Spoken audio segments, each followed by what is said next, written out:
Please stop misplaying and playing your absolutely garbage ways of playing Dark Magician. Please just play my Dark Magician decks and stop giving Dark Magician Duelists a bad name. I can't stress enough how shit your guys' deck lists are, and it fucking pains me, bro. It's like Gordon Ramsay seeing a beautiful medium rare steak that some idiot cooks to well done. Are you an idiot? Maybe. And don't get me fucking started about people who play 3 Dark Magician. If you play 3 Dark Magician, please comment down below so I can block you and never talk to your stupid face again. Anyways, all right, enough ranting. I'm a very, very, very passionate person about things I love, and I love Dark Magician. Hey everyone, this is Matt, and it's finally here. We have my post Battle of Chaos Dark Magician deck profile deck list. Alright, so this is going to be a really long video. It's probably might be longer than my original deck profile for Dark Magician that I made last year, only because I'm doing this, physically instead of like using, EDO Pro. And also in this video, I'm also including a number at the end of the video, and you can always skip around. I'm including a number of uh, combos that you can do, interesting plays, and also I'll be doing 3 random test hands that just to show how I would like play each of them out. So yeah, feel free to because it's a long video, look at the chapters and like the sections of this video if you want to jump ahead or see anything. So anyway, without further ado, here is our deck profile. All right, so right off the bat, we have here this Dark Magician Field Center. All right. So if you're a real Dark Magician duelist like me, you want to pick yourself up one of these. You can get this on TCG Player, or if you want to play one of those like degenerate hentai, weeby Dark Magician girl ones where she's like half naked, go for that one as well. I just don't want to spend they just happen to be overpriced and I don't want to spend too much. But anyway, so we have a main deck, 40 cards. Uh, Extra deck 15 and side deck 15. Note the sleeve colors. So I'd highly recommend black for your main and side decks and purple for your extra deck. So let's get started with the main deck. All right. First, monsters. You know what's coming. 2 copies of Dark Magician. Yes, 2 copies of Dark Magician. If you play 3 copies, or if you insist on playing 3 copies, or if you want to play 3 copies, stop watching this video, or like, just just don't. Okay, don't play 3 copies of Dark Magician. This card is a brick. It does nothing by itself. If you draw this, most of the time your hand sucks, right? Like this is only good if you have other cards in hand that make it not a brick. So you don't want to see this in your hand if you can avoid it. Most of the time, there's 2 places that you want these cards, in your deck or in your graveyard. Very seldom do you actually want it in your hand. Um, so yeah, please do not play 3 Dark Magicians. If I could cut this down to 1, I would, but unfortunately 1 is too few, and 3 is definitely too many. This is the correct ratio. This is the correct ratio. Just like for Eldritch, 2 is enough. Dark Magician 3 is enough. Remember Triff. Remember what Triff said at the beginning of this video. Alright, so here we have the Ghost Boy, or the Ghost Rare Dark Magician with the Yugi's art. So this card's a beauty. And of course, can't have a post-Battle of Chaos Dark Magician deck profile without the Battle of Chaos 25th Anniversary Bandai Arts. Oh, look at that baby. Yeah.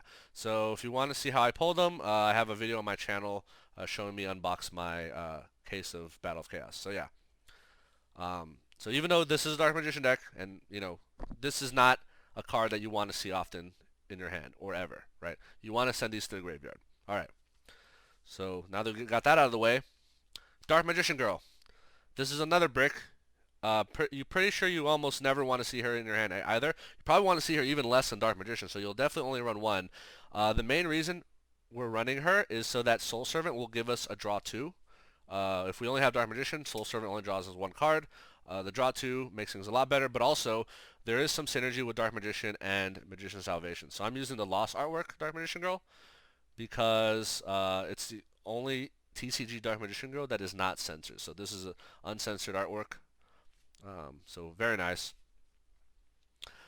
All right, and then our 4th brick of the deck is the Red Eyes Black Dragon. So this is a first edition starter deck Joey Red Eyes Black Dragon. So when I went home for Thanksgiving last year, I dug up my old cards out of my parents' basement, and I found that the Red Eyes I had from Joey's starter deck was actually first edition. So I'm like, all right, I'm definitely nabbing this and taking this back home with me so that I can play it in my Dark Magician deck because yeah, it's just super cool. This is like classic OG. All right, so these are your bricks. Must play monsters, obviously. Should go without saying. The reason we're playing Red Eyes Black Dragon is because the main boss monster of the deck is Red Eyes Dark Dragoon.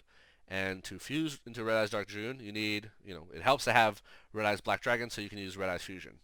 So, alright, so those are the 4 bricks of the deck in the monster section. This deck can get bricky, but luckily some cards here help us unbrick. Alright, 1 copy of Apprentice Illusion Magician. So my general rule when playing Apprentice Illusion Magician is play a number of Apprentice Illusion Edition equal to n-1, where n is the number of Dark Magician. If you run 2 Dark Magicians, 1 Apprentice. If you run 3 Dark Magicians, which you never should, 2 Apprentice. I mean, technically you can run 2 or 3 of these even with 2 Dark Magicians. It's just that, like if you have multiple of them in your hand, you might not have anything to search from your deck, right? So it's slightly inefficient. A few things to know why this card is amazing. First of all, it's a free special summon, right? So her ability says, or her effect says, you can special summon this card from hand by discarding a card, any card, right? So that means that it does not start a chain. So this is a summon that does not a special summon that does not start a chain. So you can simply plop her down, and they can't negate it unless they have like obviously a solemn warning or solemn judgment, right? So yeah, and then her second effect, so she's a free body on the field, and her other effect, obviously when she hits the field, she can activate her effect, search Dark Magician from your deck to your hand, which you don't necessarily want, but it helps replace the card that you discarded, and also she's sort of like a battle hand trap in that her other effect is if she's in your hand or on the field during the battle phase, and like one of your Dark Spellcasters monsters is battling, so Dark Spellcaster monsters like most of your deck, Dragoon, etc. You can at the start before damage calculation, you can send her to the graveyard to increase the attack of that monster by 2,000, right? So Dragoon becomes 5,000 or 6,000 with negate. Dark Magician becomes 45, right? So she's really useful, and especially now that she's super searchable, not only off of Soul Servant but also off the new Illusion of Chaos monster. Yeah, you definitely want at least one of her. She's really great. So I took this, so part of the reason why this Dark Magician deck profile came out so late is because I actually wanted to take it to locals, pilot the deck, and see how I feel about it. And if I have any regrets about certain card choices, I would, swap out, right? And I will say that, and also commented on this video, and I will say that she overperformed, right? I thought she was going to be mediocre at best. She was actually one of the MVP cards. So we are running 3 skill drains in this deck, and I remember like in the B Trooper matchup, I flip skill drain, so I have skill drain up, and then and then on a later turn I use Red Eyes Fusion, and then Dragoon comes out, but Dragoon's skill drained, right? And then because they're a B Trooper deck, they can easily summon big beaters without like from the hand, right? Like the Armor Horror. I don't know what the bugs are called, but there's a 3,000 attack monster. I think there's Doom Dozer, which is like 3,400. Anyway, you can then the insect monsters can summon those types of monsters from the hand without using an on-field effect.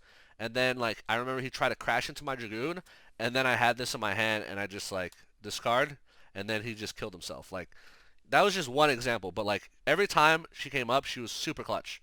She's amazing. Like definitely play her.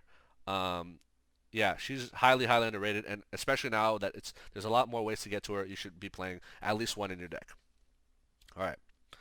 Next, should go without saying, 3 Magician's Rod. This is your main normal summon of the deck. I know other Dark Magician players are starting to cut down Rod to 2 or 1, simply because we have so many more ways to get to Rod, and they're running other normal summons like Diviner of the Herald or Dingirsu, the Orcus Mech Knight or whatever, or not Dingirsu, Girsu, the Orcus Mech Knight. There's also like Black Metal Dragon, right? Like there's other normal summons that some of my fellow Dark Magician players in the Dark Magician community are trying out. I'm not yet sold on them. Like yes, those cards are a little better at getting you to Dragoon, like they're a 1-card Dragoon engine. But I still feel like a lot of times just Dragoon on your field isn't necessarily enough. And Rod makes it so that you have a higher chance of having more interruptions than just Dragoon. Like not only does he search you, Dark Magician spell traps, but like he can be recycled back to your hand to not only like enable future plays like follow-up plays with more Dark Magician cards, but also he can help you chain block, and he can like refill your hand for Dragoon to discard for negates, right? So Magician's Rod is still the best normal summon. I'm not opposed to dropping Rod down to 2 if you want to try running other normal summons like Diviner of the Herald or Girsu. The only other normal summon that like is slightly convincing to me is Diviner of the Herald, because Diviner of the Herald can enable more plays than simply going into Dragoon with like other interruptions. So yeah, maybe I'll try that one day. I'll drop the Rod down to 2 and put in 1 Diviner of the Herald, or maybe 2. But right now, I think 3 Rod is still a great ratio. If you want to drop to 2, that's fine, as long as you replace that third Rod with like another normal summon option. But yeah, you want to see this card like as much as possible. So that's where we're at 3. All right, next easy 3 of that no one's gonna argue with. We have 3 Magician Souls. Yes, these are the ultra rare ones. I got them before the price exploded last year. Uh, but yeah, these are mandatory 3-ofs. Even with like other Dark Magician players playing like the alternative normal summons, they're still playing 3 of these. Like I have yet to see any good reason or argument for reducing the number of these from 3 to anything else. Yeah. These are like, and your best 2-card combo is Magician's Rod with Magician's Souls, and if you tune in later in my video, you'll see why I break it down. But yeah, so you definitely want these for your main starters, and then for the last 3 monsters, we are running 2 Illusion of Chaos and 1 Sauravis, the Ancient and Ascended. All right, so very important here. Oh, by the way, these babies are Starlights. Hell yeah, Starlight rare, baby. Anyway, so this card is the best support that we've gotten in a long time. It's arguably the best card in Battle of Chaos. Even non-Dark Magician decks are running it. So why are we only running 2? Shouldn't we be running 3 of these, like Rod and Souls? So in a vacuum, yes. In a vacuum, if no other cards in the game existed, this would be at a mandatory 3 of. However, we have this card called Preparation of Rites, which can search ritual monsters. So therefore, you don't actually need 3 of these. And the reason why 2 is plenty and 3 might be too many is because this card, unlike some of these other monsters, after you use its effect, so it has two effects, right? The field effect, you're not really going to use it, but it's the monster negate. The hand effect says that you can reveal this to your opponent. So you show this to them, and then you search any monster that mentions Dark Magician in their text to your hand, and then you put a card back on top of your deck.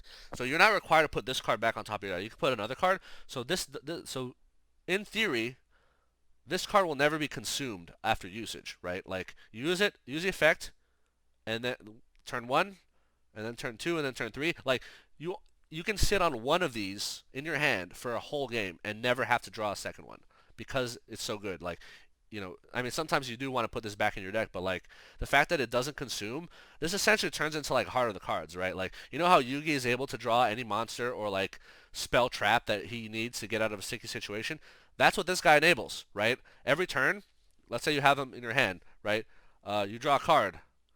Whatever, regardless of what this card is, let's say it's not a great card. Activate Illusion Chaos. Put this card back in exchange for one of these, right? That's like Heart of the Cards. This is literally a card made basically by Yugi, right, or for Yugi. And it's like, oh, but it only searches monsters. Yeah, but you grab Rod, and Rod can search spells, traps. So you can basically, with this card, get access to any Dark Magician card in your deck, period. This is such a good card. But alas, only a 2 of. You do want to see this in your hand, but you don't want to see more than 1. Because let's say you have 2 of these in your hand, then one of them is a brick. I mean, technically you could, if one of them is a brick, you can, this can help you unbrick your hand. You put this one back on top of the deck and you hold on to the other one.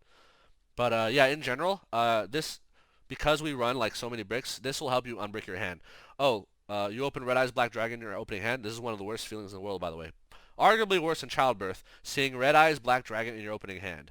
Actually, no. is seeing both of these in your opening hand. But if you have these two guys, or one of these in your hand, you activate the effect, you send Red Eyes Black Dragon back to the deck, and it's no longer in your hand. So you unbrick it, right? Or you send Dark Magician, so girl. So in general, when thinking about, oh, how do I unbrick my hand? Red Eyes goes back first if it's in your hand, followed by Dark Magician Girl. These are the two worst cards to have in your hand, period. So you definitely want to get them out, and you get them out, and you can get them out using Illusion of Chaos. Alright, so what's the deal with this Saravis monster? What's this about? So, Saravis is a hand trap, but I like to think of him as an anti-hand trap, because forget his on-field effect. You're never going to summon this monster.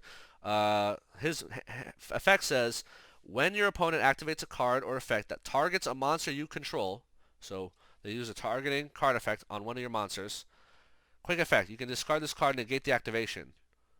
So that means, so the main reason you run this card is to protect your Predaplan Verde Anaconda. So one of the ways you get to your boss monster Dragoon is through Anaconda. There's a lot of card effects out there, Veiler, Imperm, Chalice, like Chisao, that do targeted negates on monsters, right? This card will protect Anacondas. Yeah, so let's say they use, Anaconda Chainlink 1, Veiler, Chainlink 2 to target Anaconda, Chainlink 3, Saravis, discard this to the graveyard, and then Anaconda, and then that will negate Effect Veiler, or Imperm, or whatever card, right? So, but why only one of, if it's such a good card? Well, because, again, we're going to be running Preparation of Rites, which is now a mandatory 3 of in the deck, and Preparation Rites can search rituals, so it can search this, or it can search this. So it's a choose your own adventure for ritual monsters. If you open 2 preps in your opening hand, grab this, and you're set, right? Like you have a way to potentially get to Anaconda, and now you have a way to protect your Anaconda. Also, Saravis is a dragon. He happens to be level 7, which in this case doesn't matter because we're never going to summon him, and we don't actually run rank 7s in the deck.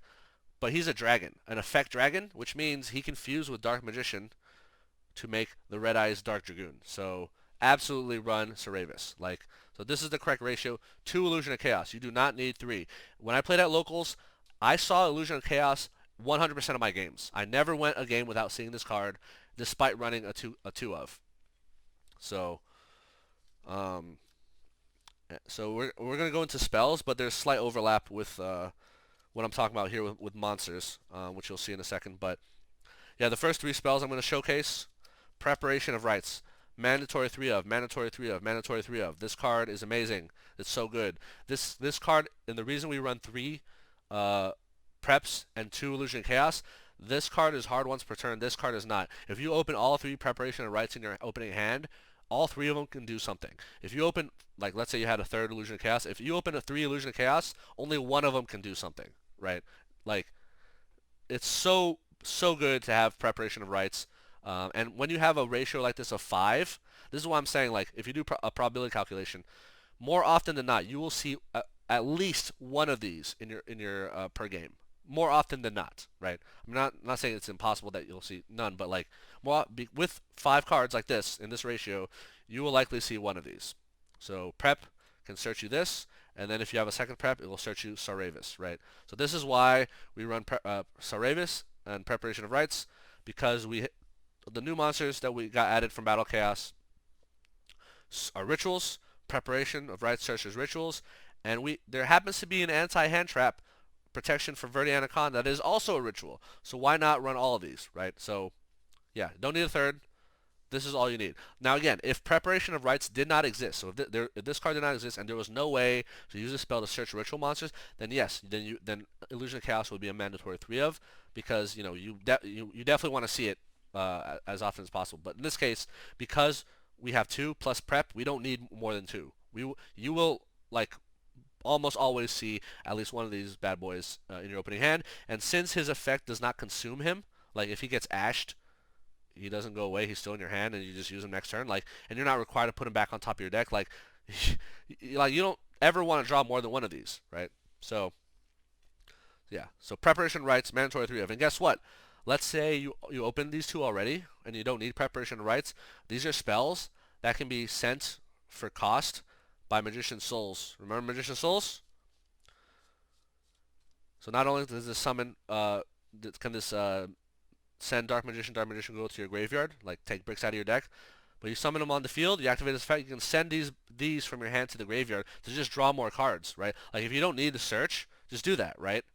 And then another great thing about the whole preparation of rites, because this is not once per turn, uh, and Illusion of Chaos, both of these are search cards that can bait Ash. And you know what else? You know what card you want to play that you don't want them to respond with Ash? Red Eyes Fusion. So Ash baits, which will hopefully maybe get an Ash out, and then maybe you can hard play Red Eyes Fusion. Like this is just so good. Mandatory 3-of for prep, mandatory 2-of for Illusion Chaos. You can try playing a third copy if you want. I know Lulza tried it, but even he felt that 2 was more than enough. Like other Dark Magician players are slowly starting to see the light. That 2 Illusion Chaos 3 prep is the correct ratio. Alright, I think we can be done with monsters for now. And now let's continue on with our spells. So 3 preparation rites. We're going to 2 powerful 1-ofs that are not archetype 1-ofs, right? Call by the Grave protects you from hand traps. Enough said. You don't really need an explanation for this. And Upstart Goblin. Technically, Call by the Grave can also be used against Artifact Scythe. If they pop their own Artifact Scythe on your turn, this is a quick play spell, right? It's in the graveyard. It tries to activate its effect to return to the field. You chain Call by the Grave, banish the Scythe, and you do not get Scythe locked.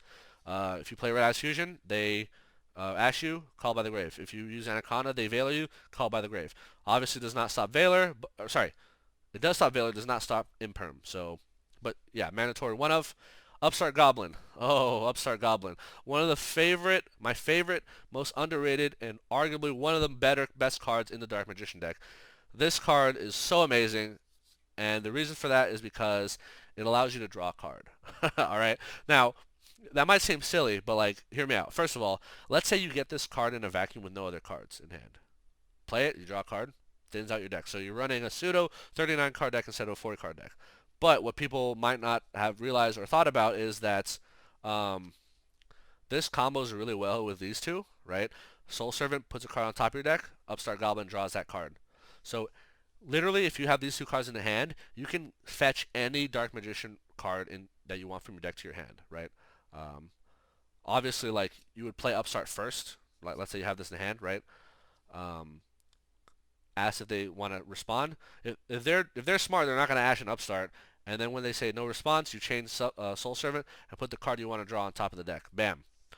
Or you play Dark Magical Circle. You look at the top 3 cards of your deck. You decide what order you want to put them back in. Play Upstart to draw that card. Very simple, right? And actually, even more hilarious. I know I said I wouldn't go back to monsters, but remember Illusion Chaos? This card right here. So to search, you search a card from your deck, and then you put a card back on top of your deck. What if all the cards in your hand are good and you don't want to put any cards back on top of your deck? Upstart, baby. Draw that card back. Like, there's so much synergy. And if you watch this video to the end, one of my combos, I think it's like combo 2 or 3, has a combo that gets you to your Red Eyes Dark Dragoon using Upstart Goblin and Magician's Rod. That's right. You heard it correctly. These 2 cards will get you to... this is a 2-card combo that will get you to Dragoon. So... yeah, if Upstart Goblin was a 3-of, I would run this at 3. Unfortunately, it's a 1-of, so I have to run it at 1. Hopefully, one day Konami will come to their senses like they did with Skill Drain and take this off the limit list and complete this at 3. And when they do, I'm going to be running 3 of these 100%, like without a doubt. So, all right, so those are your power 2-ofs that are outside of Archetype. So let's go into some fusion spells. Starting with 3 Red Eyes Fusion. Oh yes, you heard it. You heard it correctly. 3 Red Eyes Fusion. Never play fewer than 3 Red Eyes Fusion, and absolutely don't play just 1 Red Eyes Fusion. 3 is the right ratio, baby. Like, you might think, oh, what if I don't get Rod, or I don't get one of those other monsters going to Anaconda? Then just hard play this from your hand. Like, seriously, this is such a good card. And with 1 card, you accomplish 2 things. You send 2 bricks from your deck to the graveyard, so Dark Magician and Red Eyes, right? You summon out your boss monster. The strongest monster in your deck lands on the field. And then this card, because it's a spell, can only be stopped, hand traps wise, by Ash Blossom. Whereas Anaconda can be stopped, like if you go to Anaconda route to send Red Eyes Fusion, can be stopped by Veiler, can be stopped by Imperm, can be stopped by Gamma. Technically, if they Ghost Ogre, like Rod, for example, like let's say you summon Rod, activate his effect, and they Ghost Ogre you, Rod gets destroyed, and you don't have that second body to go into Anaconda. You need an extender, right?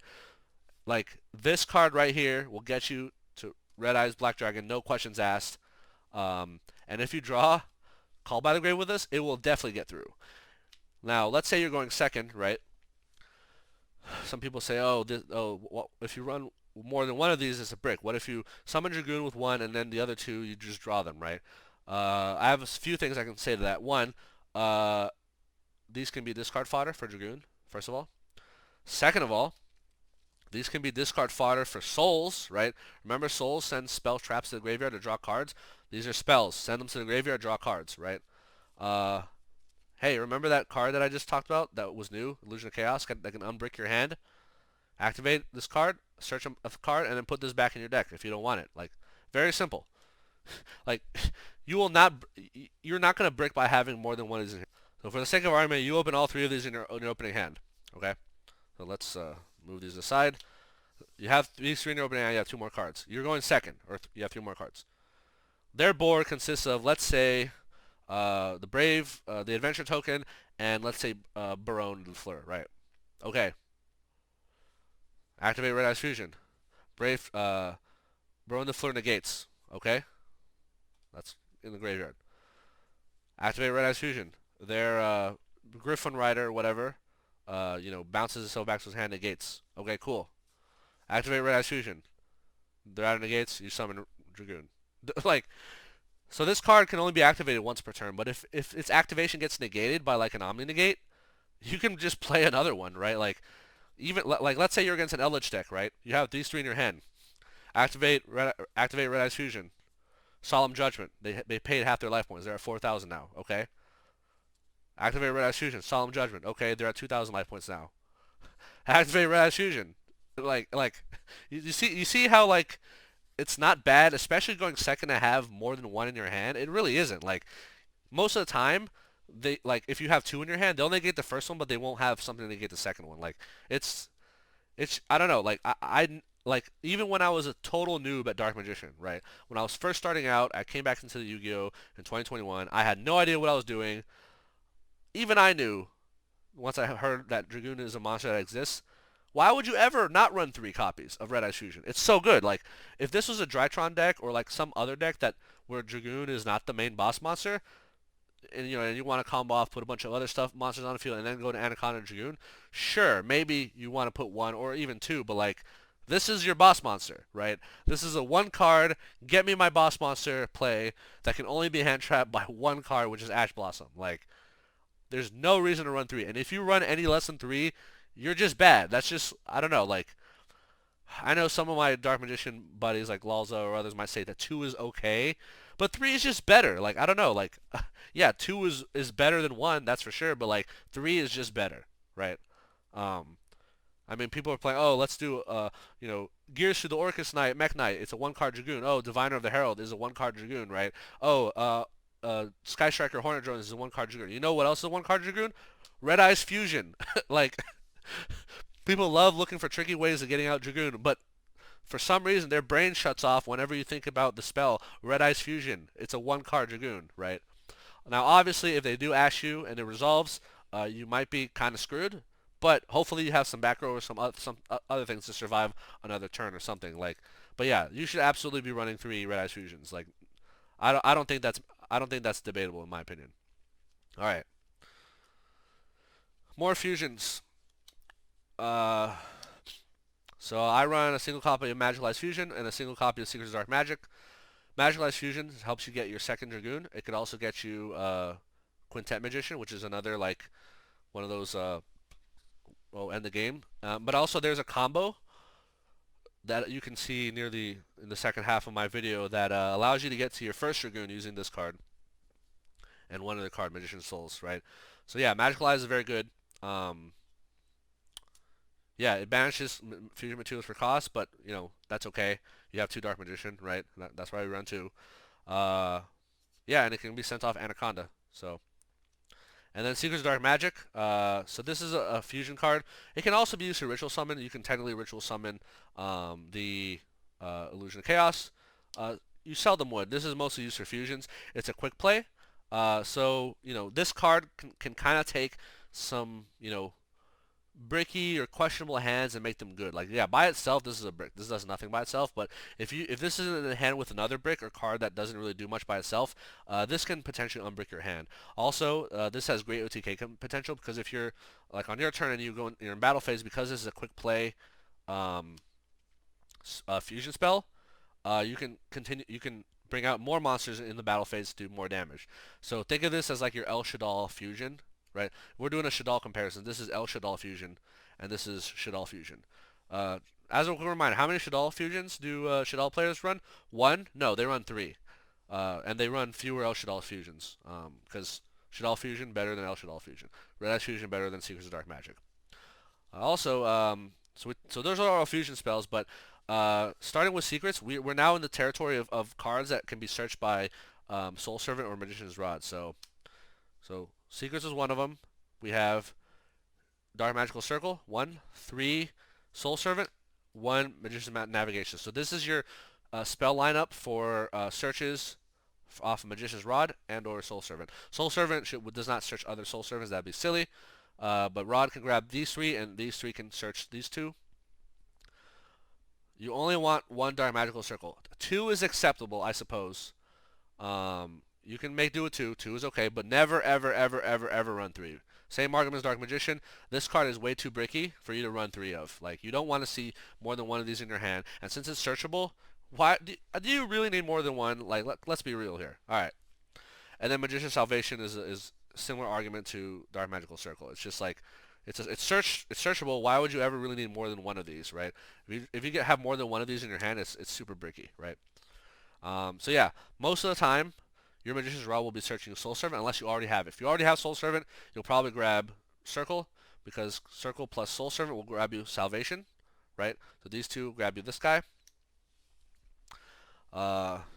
Yeah, some people like Team Samurai X1 like to run 3 of these and say, oh, it's like Pot of Duality for Dark Magicians. It's not Pot of Duality. You look at 3 cards, you don't excavate, and most of the time you're not going to add anything to your hand. So what's the point? Yeah, it's not a great. The first effect is not a great card. You want this card because you want to be able to play out a grindy game, like a long grindy game, and this card allows you to banish 1 targeted card on the field every time you summon a Dark Magician. It's a trigger effect, right? So similar argument, like this is like the second half of Shadal Schism. You know how Shadal Schism, after you fusion summon, you send 1 of their monsters to the graveyard. Yeah, so the sending to the graveyard, banishing, I'm just doing a comparison here. Shadal players only run 1 Schism, so why would you want to run more than 1 Dark Magical Circle? Like, I don't know, it's similar logic, right? Yeah, Soul Servant, man, one of the best cards in the game, honestly, for Dark Magician. I know it's expensive. There'll be a reprint in Legendary Duel Season 3. But yeah, this card can, because you have Dark Magician Girl, can be up to a draw 2. It synergizes amazingly well with Upstart Goblin. Remember Upstart Goblin? And by the way, like, one thing, this card puts Dark Magician, cards that have Dark Magician in their text, on top of your deck from the deck, hand or field or graveyard. So let's say you have Dark Magical Circle and they destroy it. It's in the graveyard. You use this to put this back on top of your deck and then draw it again. So yeah, like I said, this is recyclable. I mean, if they banish it with Cosmic Cyclone, like, I guess it's banished, it's gone, right? Another reason I want to say why you may not want to double down on Dark Magical Circle and have too many of these. We're currently in a format where Ghost Ogre is played almost universally. And what does Ghost Ogre do? Ghost Ogre has an effect that pops continuous, the effects of cards that are already on the field. And this is a continuous spell, so unless you chain block yourself, this card's might get popped by Ghost Ogre, right? So do you really want to double down on having 2 of these? I don't know. I would say no. That's another argument right there. So yeah, Salvation is essentially a pseudo second copy of Eternal Soul. You activate this, you set Eternal Soul from your deck, so you effectively have 2 copies of Eternal Soul, right? And yeah, you could always send this from the fields of graveyard to get a draw off of Magician Souls. You could also, if you do keep this on the field, every time you special summon Dark Magician, you can get a Dark Magician Girl from the graveyard and special summon it, or vice versa. If you every time you special summon Dark Magician Girl, you can special summon a Dark Magician from your graveyard. So yeah, it's pretty useful. Like if you utilize that effect, like off of Eternal Soul, for example, you get 2 bodies on the field instead of 1, and then on the follow up you can get 2 bodies again. So it just enhances your OTK power on the follow up turn. Puts more bodies on the field to defend you from direct attacks, and also just thins your deck because this card can be searched by this or Rod, and it searches another card. So it's not it's like a positive like advantageous play. All right, we're gonna get to the traps. We can put these spells back now.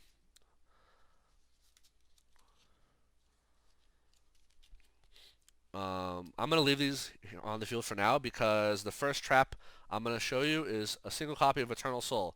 You don't need more than 1. You already have technically 2 because this searches this. So you open either one of these in your hand and you have what you want. You have Eternal Soul, right? Um, so yeah, same argument as Dark Magical Circle. It's searchable. It's the first part of Shaddoll Schism. Shaddoll Schism summons a fusion monster, right? As part of like a continuous trap effect. They only run 1 Schism. Why should we run more than 1 Eternal Soul? There's really no reason. If this gets popped, you can put it back on top of your deck with Soul Servant. If it gets banished, oh well, right? Like I guess you just have to play without it. Like it's not the end of the world. It's a continuous trap, so it is vulnerable to Ghost Ogre. Luckily, if it's face down and then you flip it and activate its effect immediately, it is not vulnerable to Ghost Ogre. Only when it's already face up and then you activate it in the future.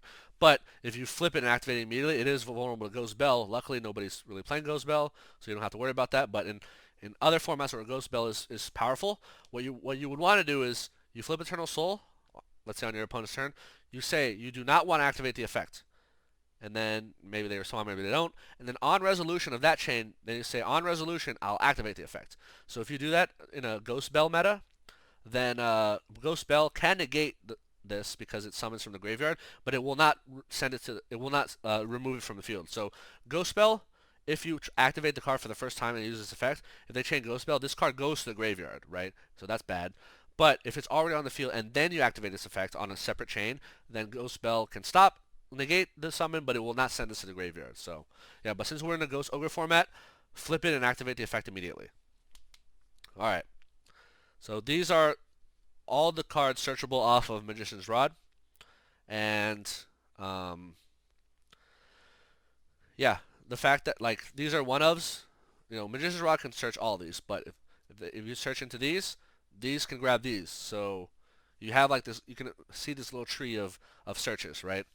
I'll construct this tree of searches right here. So above this you have Magician's Rod, right? This is going to be like a crazy like network here. Alright. Prep searches Illusion Chaos. Illusion Chaos searches Rod. Rod searches Soul Servant. Soul Servant searches these. Or Rod can search these directly. Like, so ask yourself, do you really have, like, even though I'm running 1 copy of Dark Magical Circle, is it really just 1 copy? Or is it more like 3 plus 2 plus 3 is 8 plus 3 is 11 plus 1 is 12. This is like 12 copies of Circle. You have 12 ways of getting the Circle here, right? Do you really need more than 1 of these? Ask yourself, right? Same with Eternal Soul, same with Secrets, same with Salvation. The answer is no, right? Because you have this insanely good search network. And then my people say, oh, what if you get Ash? If you get Ash, you get Ash. That's just the way of life, right? What if you get Drolled? That just happens, right? Like you get Drolled, you get Drolled. It happens. Like even if you had 3, like, oh, maybe you'll hard draw it and you don't have to search it. Yeah, but you'll also more likely to hard draw like multiple of these, right? So it's not a good argument. Saying like being afraid of Ashes or Drolls is not a good argument. But look at this network of searches that you have here, right? Preps into illusions, into Drods, into servants, and or these, and yeah, it's crazy how much consistency. Like before we got Illusion Chaos, this was our network, right? Very small. But now, thanks to Illusion of Chaos, this is our network. This beautiful tree of searches. So keep that in mind. Even though we're running 1 Circle or 1 Eternal Soul or 1 Salvation, you're going to see them often in your games, especially Soul Servant and Salvation, or sorry, Eternal Soul and Salvation, because these are usually searched before Circle. So even with one copy, I'll still say you'll see these in half your games, right? Despite having one copy in your deck, right? You'll probably see them in half or more of your games. So fret not, you can still get the spells you want without having to put more bricks into your decks. Alright, so let's put some of these bad boys back here. Yeah, my ratios are correct. Please do not try to mess around. I've tested this so extensively. Ever since they announced all this new support, I've been testing online, and then recently I got to test at locals. And yeah, I was able to see these two very frequently, despite only having one of us, because there's just so many ways to get to them. Alright, let's put some of these cards back. And let's focus on our trap lineup now. So we got into traps.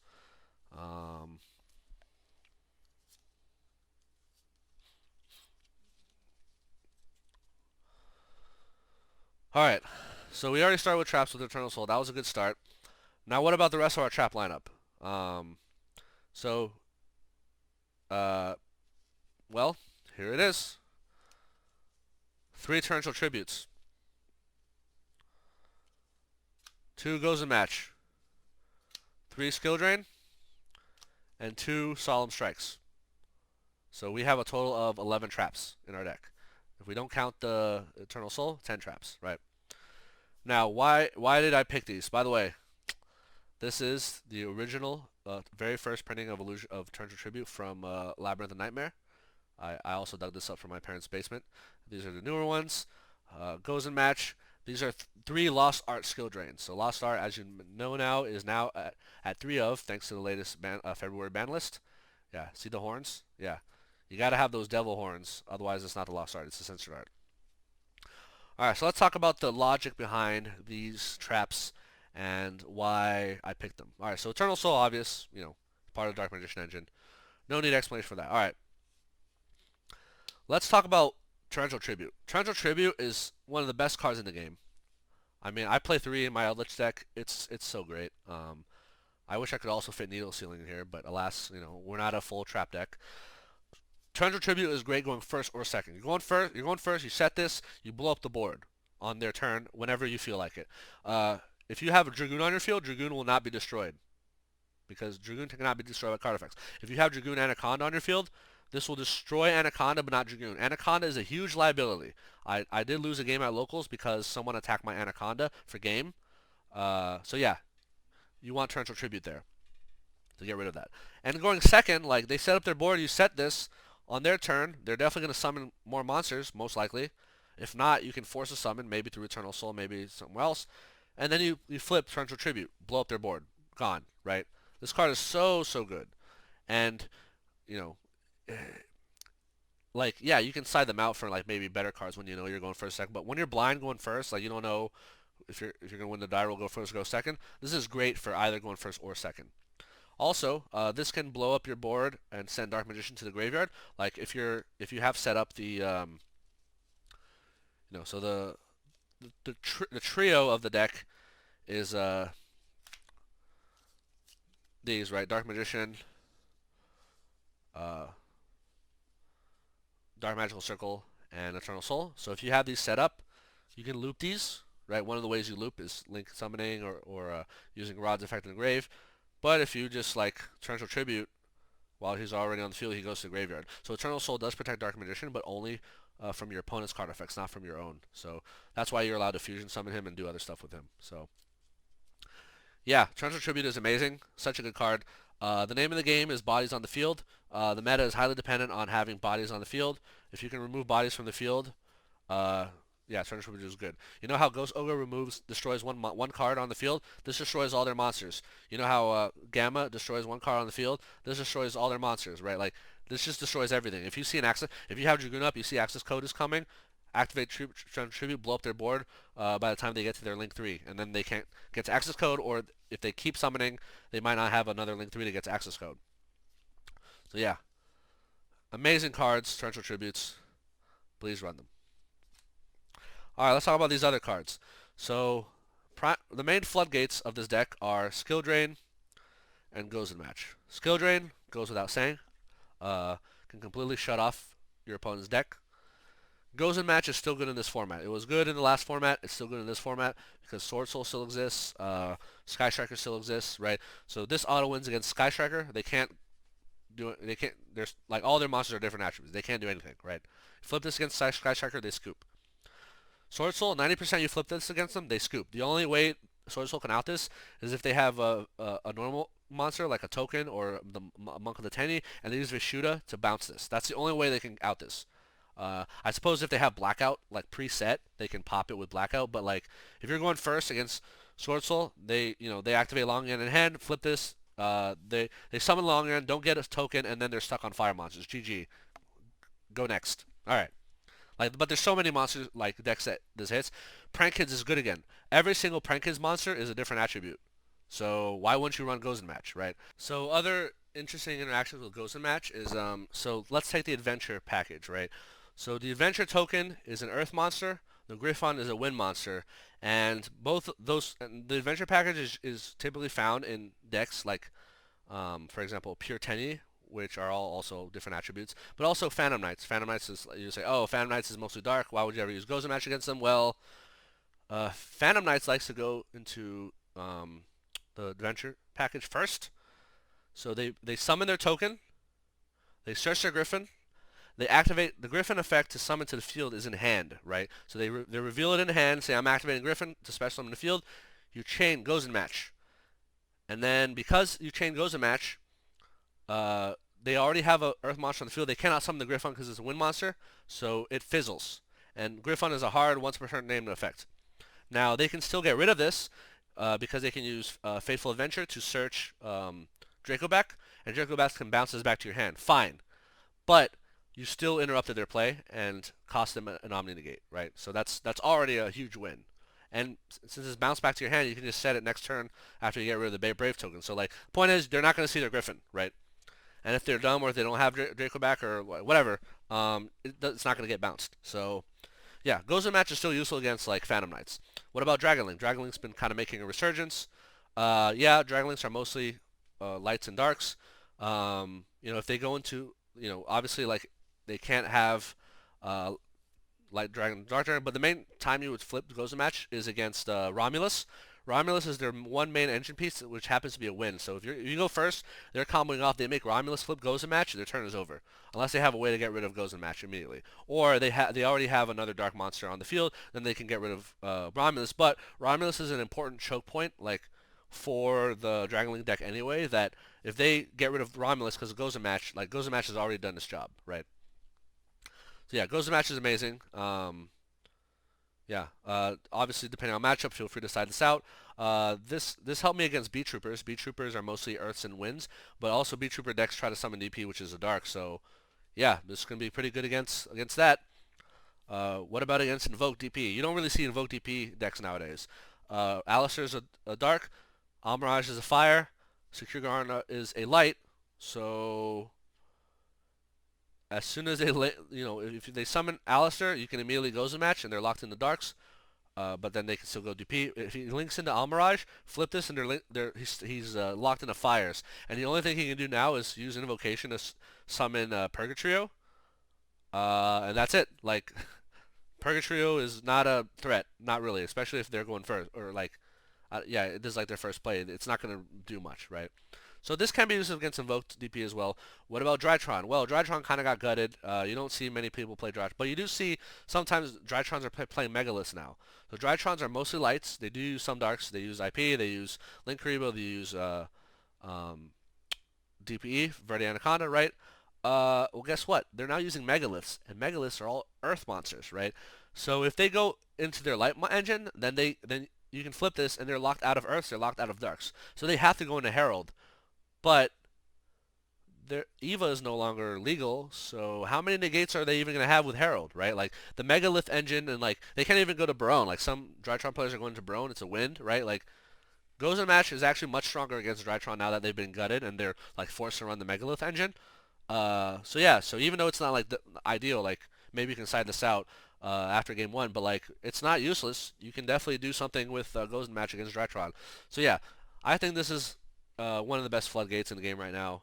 Obviously, skill drain's number one, but yeah, I think main decking two Gozen is the right call. This came in handy very much in at locals against a Beat Trooper player. Yeah, speaking of MVP cards, Torrential Tribute was an MVP. Almost every time I activated and resolved this, I won the game. Skill Drain, almost every time I activated and resolved this, I won the game.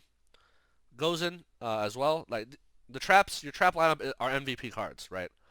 So I run two Solemn Strikes to protect from annoying special summons. Like let's say you have Dragoon and they summon Accesscode, Solemn Strike, goodbye Accesscode. They summon Zeus, Solemn Strike, goodbye Zeus, right?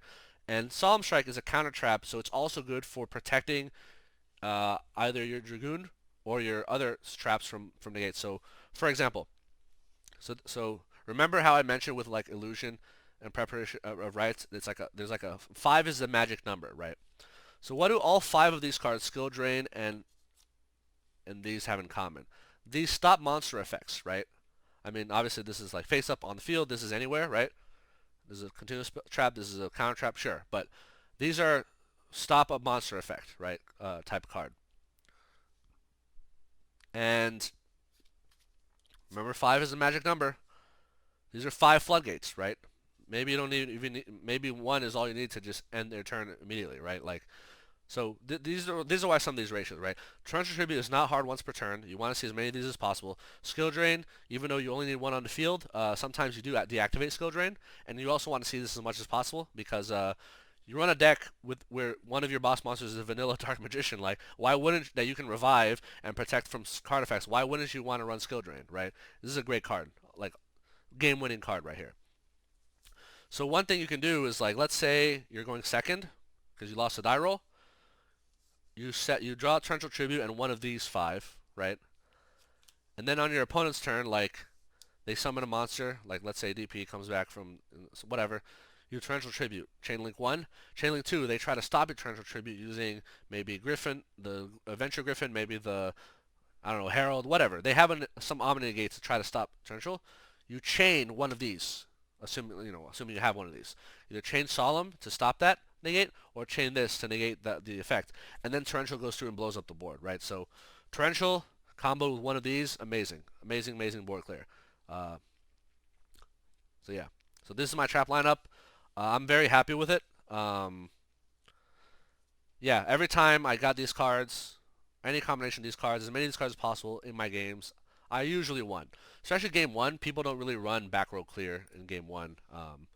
Like they side deck it, sure, but if we're side decking and we're going first, we're gonna change some of these cards up to account for the fact that they're probably gonna have some like back row clear. But yeah, so this is a trap lineup. All right, so that's the main deck, 40 cards.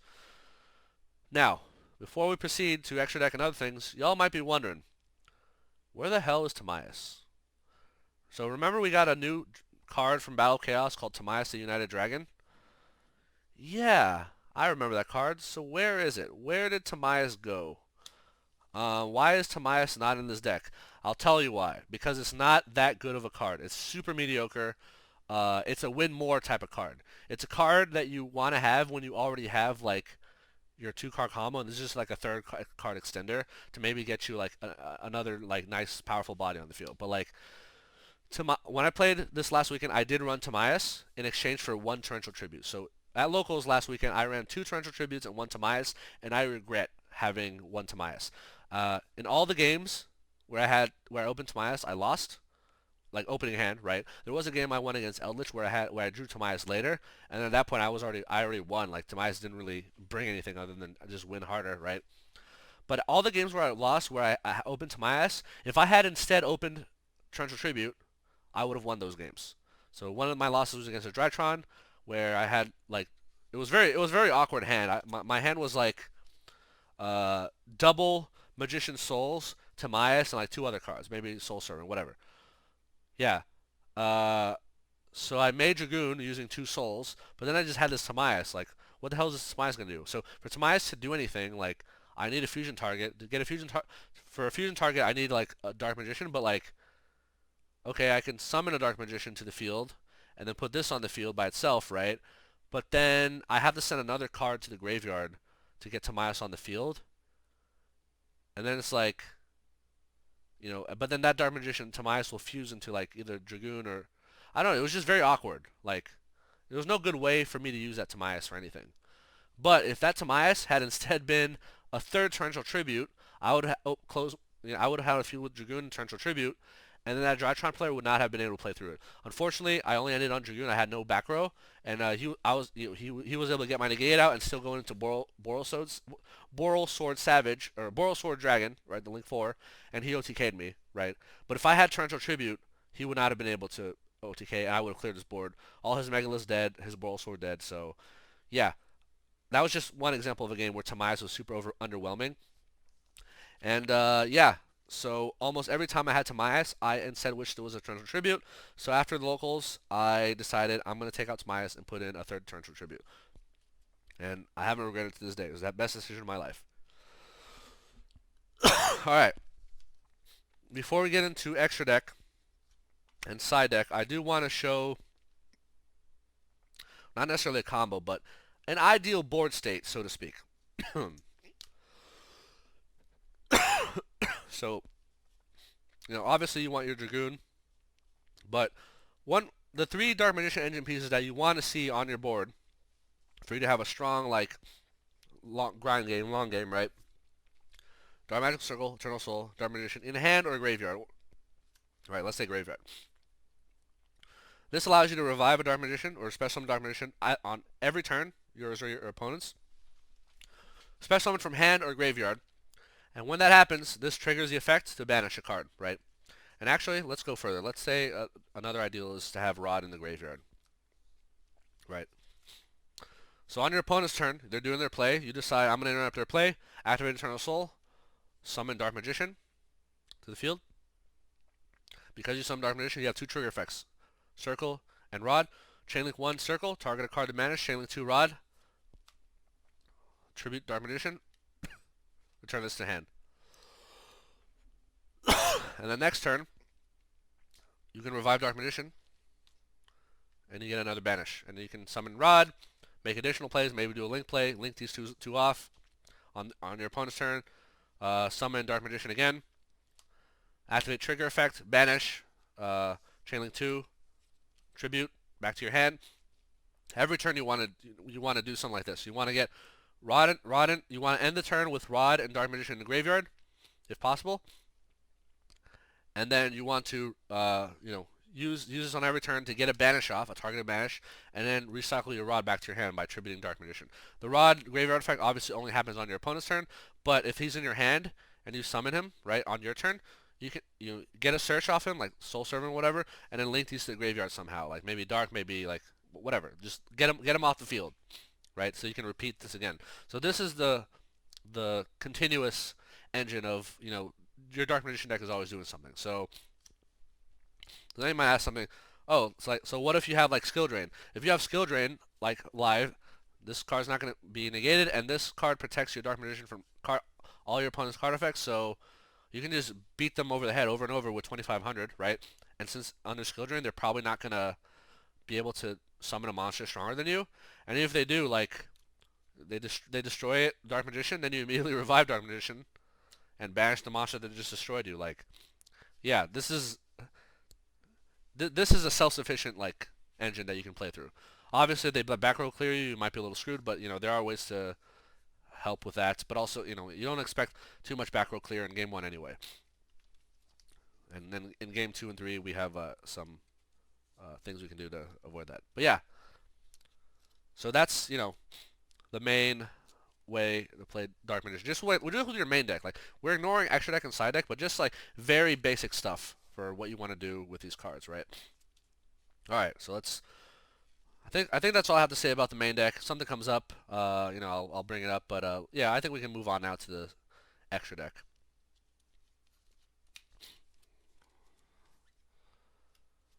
Yeah, 40 cards. I mean, some Dark Magician players are going like that I know in the community are going up above 40 because your deck is so much more consistent. I still think 40 is enough, and like, yeah, I have a bunch of traps. If you don't like trap cards, or if you think, oh, I'm an idiot for playing trap cards in 2022, feel free to swap most of these out for hand traps and see how it goes, right? Like, I just think that these traps are way more impactful than hand traps. I have another video that talks about hand traps. But yeah, and I just don't think in this format that a single hand trap does too much. Whereas like a single torrential can like save you from dire situations. Like a single skill drain can just end their turn, or a Gozen match, right? Can just end their turn. Whereas a single hand trap likely will not end their turn. So, all right. So there's my main deck. Let's get into the extra deck. All right. So now for fusions, we're gonna start with 2 Red Eyes Dharc Dragoon. 2 is all you need. 2 is the maximum you will ever see in your on the field at a time, for the most part. These can be summoned off Red Anaconda, Red Eyes Fusion, and these can also be like, so let's say, for example, did you know that a card like Soul Servant, if you read what it says place 1 card on top of your deck from your hand, deck, or graveyard where that is Dark Magician, or specifically lists Dark Magician or Dark Magician Girl in its text, right? So if you read the text of Red Eyes Dharc Dragoon, it says Dark Magician.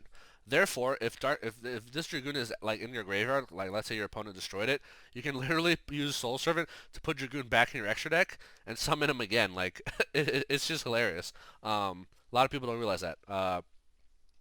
Also, speaking of Dragoon, because I showed it for my Illusion of Chaos, this Dragoon is a Starlight. This is my Starlight Dragoon. This one is the ultra rare one. I do plan on getting a second Starlight Dragoon. I'm only waiting for the price to drop. But yeah, this thing is beautiful. Like, I have so much maxed out rarities in my deck that I definitely got a lot of people like mad respect at locals when people saw some of these cards. They're like, damn, Starlights, Ghost Rares. Yeah, I got them all. All right. This is your boss monster, right? This is the Mechaba of your deck. Like, if you're an Invoke player, you have your 2 Mechabas. They're the boss monsters. You want to turbo out Invoke Mechaba as quickly as possible if you're an Invoke player, right?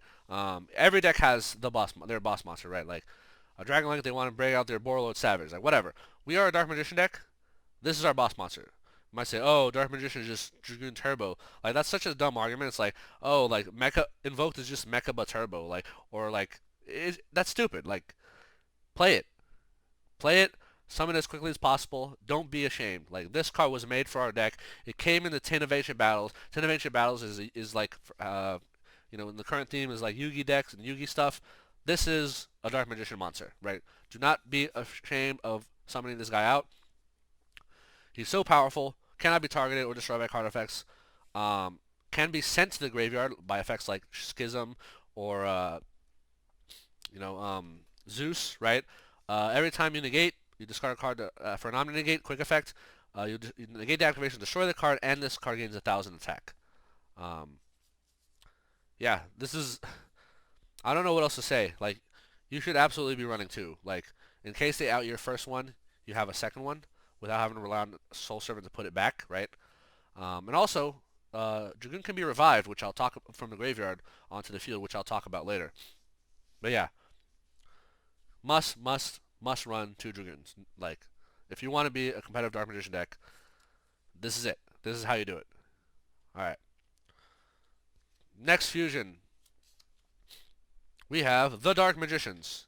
And yes, that is the Starlight Rare. Oh, look at this baby. Oh, look at that. Hell yeah. Alright. Yeah, you can see my unboxing videos to show me getting these. But anyway, you can summon this on the field using Dark Magician or Dark Magician Girl and any spellcaster. So that means one of these 2 plus any of your multiple spellcasters that you have in your deck. Any of these spellcasters can make the Dark Magicians. By the way, guys, Dragoon can be made by Secrets of Dark Magic fusion with Saravis as well, or Magicalized fusion. If Saravis and Dark Magician in your graveyard, Magicalized will, this can also go into Dragoon. But anyway, Dark Magicians, Dark Magician Girl, and any spellcaster. So, this is not a great boss monster, I'm going to be honest. This is, I like to view this more of an extender. Where sometimes, if your hand is kind of bricky, let's say you have Secrets of Dark Magic, Dark Magician Girl in hand. Secrets of Dark Magic can unbrick, get rid of those 2 bricks out of your hand, Dark Magician Girl, put this on the field. which is not great, but at least they're in the graveyard now, and Soul Servant is live. But also, every time you play a spell or trap on, or anyone plays a spell trap on any turn, you get to draw a card off this, right? Free draw, right? And when this is destroyed, you get to activate its effect to summon Dark Magician Girl from the graveyard, deck, or hand to the field. So it's okay. Like, if you have the ability to make Dragoon, always make Dragoon before making this guy. You don't want to, like, this is like when I can't make Dragoon yet, go for this guy. Like, it's 2800 beater. It has an okay effect. And the card that you draw, if it's a spell trap, you can set it immediately. And if it's a trap or a quick play spell, you can activate it on the same turn. So, doesn't come up often. But yeah, this is more of an extender. If you want to be more adventurous with your extra deck, feel free to take this card out of your extra deck. It's not super mandatory, but I do think it's pretty good. Next, Master of Chaos, the new fusion monster that we got from Battle of Chaos. This card is not great. It's okay. It's mediocre. It's not the best. Illusion of Chaos is the best card of that set. Even though this is the titular mascot, the mascot of the set, this is not a great card. So this can be fused with either Dark Magician and a Black Luster Soldier, which we don't really run any in the deck, or Dark Magician and a Chaos monster ritual. So you can fuse these two with Secrets of Dark Magic to make a Master of Chaos. Doesn't come up often, but maybe if you're trying to go for an OTK, it can. It has two effects. The one that most people focus on is its second effect, which says you can tribute one light and one dark monster. Hold on, let me see if I can unblur this. You can tribute one light and one dark monsters. Banish all monsters your opponent controls. So you have a non-targeted banish that just wipes the field. I mean, this card has a third effect, which says if this fusion summon card is destroyed by battle or card effect, targeted spell in the graveyard adds to your hand. So that effect is not so good. But the effect that people seem to ignore or not talk about much, or like really understand its implications, is the first effect, which says, oh come on, if this card is fusion summoned, you can target one light or one dark monster in your graveyard and special summon it. Huh. So if you summon this card, you get to revive a dark or light monster from your graveyard. What's a dark monster that might be in our graveyard? Oh, Dragoon? So on a future turn, let's say your opponent outs your Dragoon, you can literally revive Dragoon by summoning this guy, right? So not only do you summon a 3k beater, but you get your Dragoon back on the field.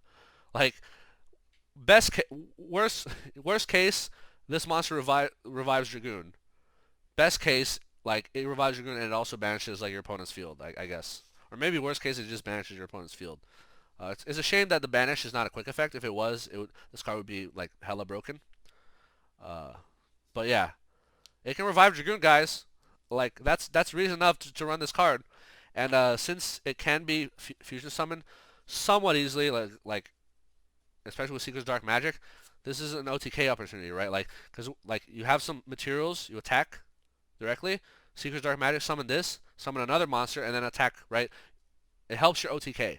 It's also Dark Magicians can also help you OTK, but this can help you OTK more because it's 3k instead of 28, and it brings back a monster from the graveyard. So yeah, this card is okay. If you want to be adventurous and experiment with your extra deck, feel free to cut this card. It's not mandatory. These two are not mandatory. These two are mandatory. All right. Dark Magician Dragonite. Also another card that can be cut from deck. It's not mandatory. It's hard to make, right? Especially since I'm not running Timaeus. With Timaeus, it's easier to make this because it's a Dark Magician with a dragon. However, if you have Dark Magician Dragon, why not make Dragoon, right? Like, very seldom will you want to make this and not Dragoon if you have the opportunity. But you can make this card with Dark Magician Saravis, Secrets of Dark Magic, and with Imduk, which is coming up soon. And this monster becomes Dark Magician by name, so it can be revived with Eternal Soul. And the cool part is, like, Eternal Soul protects all Dark Magicians from your opponent's card effects, and this card protects all your back row from targeting and destruction effects. So this protects this, and this can revive this from the graveyard. And this will also trigger Dark Magical Circle. So yeah, this is great. Like, this is a good card. It's just really, really hard and annoying to summon, right? Most of the time you can summon it, you can also summon Dragoon, you might as well summon Dragoon. Once the new Despia cards come out, like, or Branded Fusion or whatever, Branded Fusion is a one-card Dark Magician Dragonite. It's also a one-card Dragoon, but I'm just saying, like, we will soon have the ability to make this with one card. So Yeah, if this is not mandatory. If you're playing against an Invoke player who uses Maximus, this can be a good card to send to your graveyard because it's a Dark Magician in the graveyard, so Soul Servant becomes live. But yeah, these are 3 experimental slots. Feel free to cut any of these 3 if you want to experiment, but absolutely keep Dragoon. All right, next fusion. Quintet Magician, the big boy. Fusion of 5 spellcaster monsters. Most of the time you'll be summoning this guy with Magicalized Fusion because it's hard to get 5 spellcasters like on the field or whatever hand. But yeah, graveyard is very easy. So he says if you summon this using 5 spellcaster monsters with unique names, destroy all cards your opponent control. Front row, back row, destroy everything. So pretty cool. This is like a 4500 beat stick. This is for you bring this guy out if you don't have Dragoons anymore or you just want to like finish them off. Another cool little aspect, he cannot be destroyed by card effects, I believe. Yeah, cannot be tributed, so you cannot kaiju this monster. Cannot be used as fusion material, so you cannot super poly, and cannot be destroyed by card effects. So it has decent protection. You can also cut this. It's not mandatory, but it is very good. It does come up sometimes. And the final fusion we're running is Guardian Chimera. What's Guardian Chimera? What is that? So Guardian Chimera also came out in Battle of Chaos. It is a fusion between 3 monsters with different names. So the caveat of this monster, it's a 3300 attack monster. It's dark. It's a beast. So you must summon this using a combination of cards from the field and your hand. So this cannot be a super poly target, unfortunately. So when you fuse this, first you draw cards. When it's this fusion summon, you draw cards from your deck equal to the number of cards used from your hand as fusion materials. So you'll never neg unless this card gets negated. And if you do get that draw off, then you get to destroy, like pop cards your opponent's controls equal to the number of cards used as fusion material on the field. So at locals I did use this guy against Eldritch because this lets me pop too. So the way I did was let me see if I can reproduce the board state a little bit. So I had a Dark Magician. I had a Dark Magician hand. I had Rod in hand. I had Eternal Soul and Dark Magical Circle. So Dark Magical Circle, Eternal Soul. So I had these two on the field. So let's put these people down here. These 2 were on the field. I also had Salvation, right? Where's Salvation? Right here.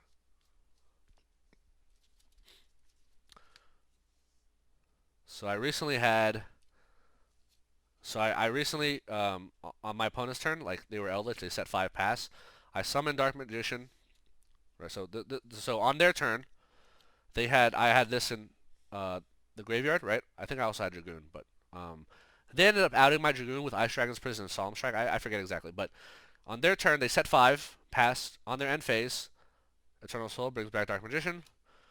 Chainlink 1 circle banish. Chainlink 2 this target. Bring back this. Banish 1 in the back row.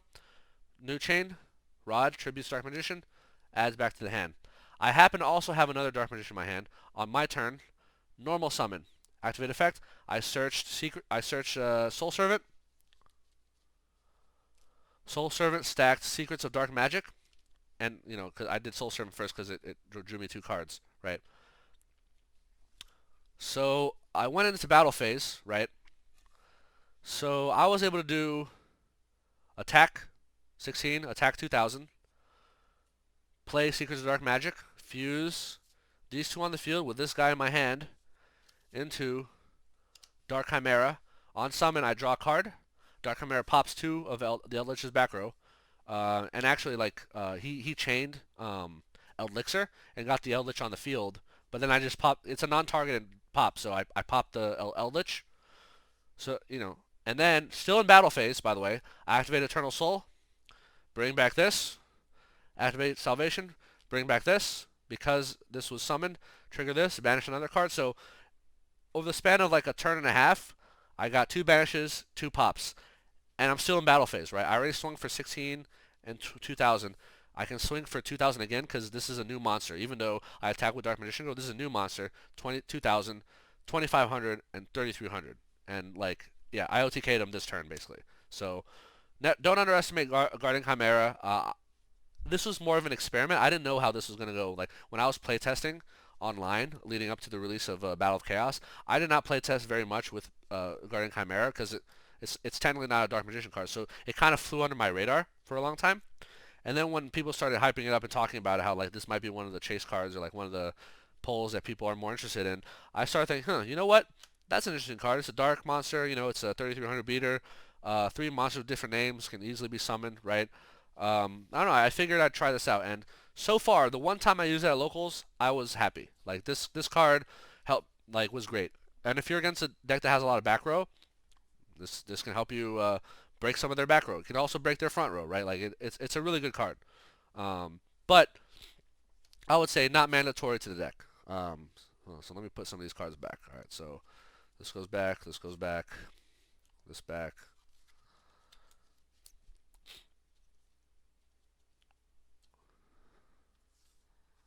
Eternal Soul. Okay. Anyway, back to the extra deck. Yeah, so the only mandatory fusions so far is these two. These are all kind of optional. If you want to cut them for like, let's say you don't want to run any of these and you prefer to run Super Poly, like as a side deck type option, yeah, just replace all 5 of these with Super Poly targets. That'd be perfectly fine.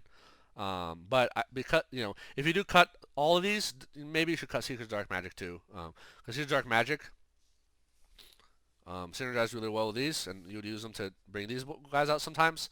So if you cut these, also cut secrets. But I think these are great like options. But yeah, but these could very easily be super poly targets, or if you're one of the Dark Magician players who want to tech in Diviner of the Herald, these can be like Herald of Harklight and some other cards that are more interesting techs. Anyway, so those are all the fusion monsters. Let's get into the links. Our mandatory link ones. And yes, these are mandatory. Link Spider, Imduck, Artemis. If you do not run these 3 in a Dark Magician deck, just give up. Like, why are you even playing Dark Magician, right? These are some of the best cards in the game. In the game, not just Dark Magician, in the whole game. All right. So why is that? First off,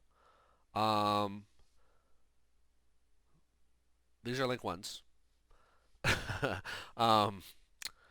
Link Spider and Imduck are used to send Dark Magician to the graveyard, right? So a Link Spider needs a normal monster. Imduck also needs a normal monster, and guess what? Dark Magician is a normal monster. So there's a combo, which you can see later in this video, that shows how Imduck helps you get to a Dragoon as a part of a 2-card combo, and can also get you to a second Dragoon as part of a 3-card combo. So yeah, do not underestimate Imduck. It's very good. Also, remember how I said that we want that part of the Dark Magician engine, like we want to do every turn is have Dark Magician with Eternal Soul and Dark Magical Circle. Well, for Eternal Soul to be able to revive a Dark Magician, it needs to be in the graveyard. Link Spider sends it to the graveyard, and Imduck also sends it to the graveyard. And here's another cool thing you can do with Link Spider and Imduck, right? So let's say at the start of your turn, you have Dark Magician on the field with Eternal Soul. So let's say this is the start of your turn. Link Summon. Into Link Spider. Activate Eternal Soul. Revive Dark Magician. Link Summon. Imduck. To affect monsters, Link Summon Verdant Anaconda. You can now go into Dragoon. See that? Can't do that if you don't have Link Spider and Imduck. So yeah, very powerful. But just in general, like let's say you have Dark Magician on the field. You want him off the field so you can use this next turn. Link, the Link Spider. Then you can, use him again, revive, banish a card, link to Imduck, right? Again, revive a card, banish. At this point, hopefully you can go into a link 3 by now, right? So yeah, these link 1s, they get your Dark Magician off the field. And Imduck is a dragon, right? Dragons can help you fuse into Dragoon, or it can help you fuse into the Dragon Knight, right? So Imduck can help you get this, and Imduck can also help you get this. If you don't play Imduck, you can't play the Dragon Knight. It's like your only way to get it, because we're not playing Timaeus, because Timaeus sucks. So yeah, Link Spider, Imduck, absolutely mandatory. No exceptions. They're so good. And also, Imduck has a nifty little effect, which says if he points to a monster, like in battle phase, and you attack that monster that it's pointing to, you can pop the monster before the damage calculation. So it's a pseudo relinquish anima, Yeah, it's a great. And also, there's a wind monster, there's an earth monster. If you go into access code, these are links that you can banish of different attributes to pop cards on your opponent's field. So even more reason to run these. Like, yeah, please run I'm Duck and Link Spider. Like, no exceptions. All right. Let's talk about the final link one, Artemis. So I do have a one card combo later in my video that shows what you can do with Rod and Artemis. But yeah, the point of Artemis is to send Rod to the graveyard. Magician's Rod has an effect in the graveyard that allows it to recycle itself back into the hand. And but how do you get into the graveyard? You can link it away. But if you don't have two materials, you can do a single link one to get Rod into the graveyard. Like, just that by itself justifies Artemis. Like, um, not even the fact that it's a light monster that you can send for access code to like pop stuff, but just having this Rod out, right? Like, let's say you normal summon Rod, you search a thing, maybe you set it, you link it off into Artemis, and then you can revive. You can recycle Rod and get a search again next turn. Artemis is so good. I love Artemis. And by the way, this is, I don't know if you can see. I love Artemis so much, I got the collector's rare Artemis. Hell, that's right, this is a collector's rare. Let's see if you can see that.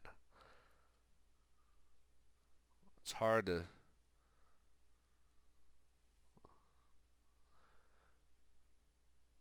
You can kind of see it. Yeah, this is a collector's rare Artemis. I would name one of my daughters Artemis. My firstborn daughter will be named Artemis. This card is good. Play this card. If you see any other Dark Magician deck list that does not run Artemis and does not run I'm Duck, they are not a good list. Unsubscribe to their channel, block their channel, leave them an angry comment raging at them, and then link their profile on my video so that I can go and roast them later. Like, please, you must run these cards in a Dark Magician deck. No exceptions. All right. Moving on to some of the higher link monsters. So we did our link ones. Cool. Uh-oh. Alright. Our link twos. 2 Predator Plant Verde Anacondas and Dharc the Dharc Charmer. Oh boy. Anaconda gets you Dragoon. You have 2 Dragoons, you should have 2 Anacondas. Simple. Very simple math. And also, if your first Anaconda gets negated, you can go into a second Anaconda. Depending when they negated you, you can either do it on the same turn or a following turn. Either way, let's say by the way, this is a Starlight Dark. If your first Dragoon gets outed, you can go into a second Anaconda on future turn and send Magicalized Fusion and get your second Dragoon, right? Please run 2 Anacondas. These are the ultra rare ones because I got them when they were cheap, a long, long time ago when they were like way, way cheap. Feel free to buy the premium gold ones, but I like my ultras. Dharc the Dharc Charmer. Starlight, by the way. This card... Ooh, hold on, look at this beauty. Let me see if I can... Ooh, look at that. This card came out in Battle Chaos. It's the best of the Charmer Link monsters in the game. Why? Because it's a Dark and it revives Dark monsters. Dark monsters are some of the strongest monsters in the game. You can do so much with Dharc the Dharc Charmer. Let me put this here. So first of all, what are the summoning conditions of Dharc? Dharc says 2 monsters, including a Dark monster, including 1 Dark monster. Really, 2 monsters, including a Dark monster. So let's say you have Magician's Rod on the field with Dark Magician. So you're telling me you can link these 2 off and make Dharc the Dharc Charmer? Yes, that is correct. The 2 monsters you want to send to your graveyard can be done so using Dharc the Dharc Charmer. How brilliant is that? Like this is I'm adopting, even though this is a Dharc Charmer monster, I'm gonna unofficially just like make this is now an unofficial Dark Magician card. I have decreed it. This is no longer a Dharc Charmer card. This is now a Dark Magician card. This should be called Dharc the Dark Magician Apprentice or something. Like, this card is so good. And then once it's on the field, what can you do with it? Activate its effect once per turn. Revive a Dark monster from your opponent's graveyard and put in one of the link arrows here. Dark monster is some of the strongest monsters in the game. Destroyer Phoenix Enforcer. The enemy Dragoon. Tri-Brigade Shureg, the Ominous Omen. If you summon that, you literally get an untargeted banish. Like, even some less noteworthy monsters that are not so broken. Sky Striker Ray. You're against a Sky Striker matchup. Ray is the only one that's in their graveyard. Steal it. Take Ray from them. Put it here. It's great, right? There's so many applications with this. Take their Destroyer Phoenix Enforcer. Oh, you activate your graveyard effect. You're gonna revive your Destroyer Phoenix Enforcer next turn. Cool story, bro. Bam, take it. Your Destroyer Phoenix Enforcer is now mine, right? Like, there's so many applications with this, like endless applications. Um, but yeah, and because this can revive a dark monster, there's a lot of options to choose from. You can link climb, right? This is a link 2. You're gonna get a body, and then you can go into a link 3, right? Speaking of link 3s, the link 3 that we run is obviously Selene. Also a mandatory. If you don't run Selene and Dark Magician, what are you doing, bro? Your whole deck is spellcasters. She revives spellcasters. You link into her using spellcasters. Why wouldn't you run it, right? So yeah, Dark plus any body can make Selene, right? Because Dark is a spellcaster. Selene requires a spellcaster to link into. So literally, you have these two on the field, Link, Dark, steal one of their monsters, Link, Selene, revive one of your spellcasters, and now you can go into access code. Done. Like, it's so good. Um, and then another thing that people don't realize about Selene, oh man, this is why like other Dark Magician deck profiles are so bad. They either don't have Selene or they don't even, or they just have it because they have access code, but they don't actually explain how else can you use her outside of access code. I'll show you.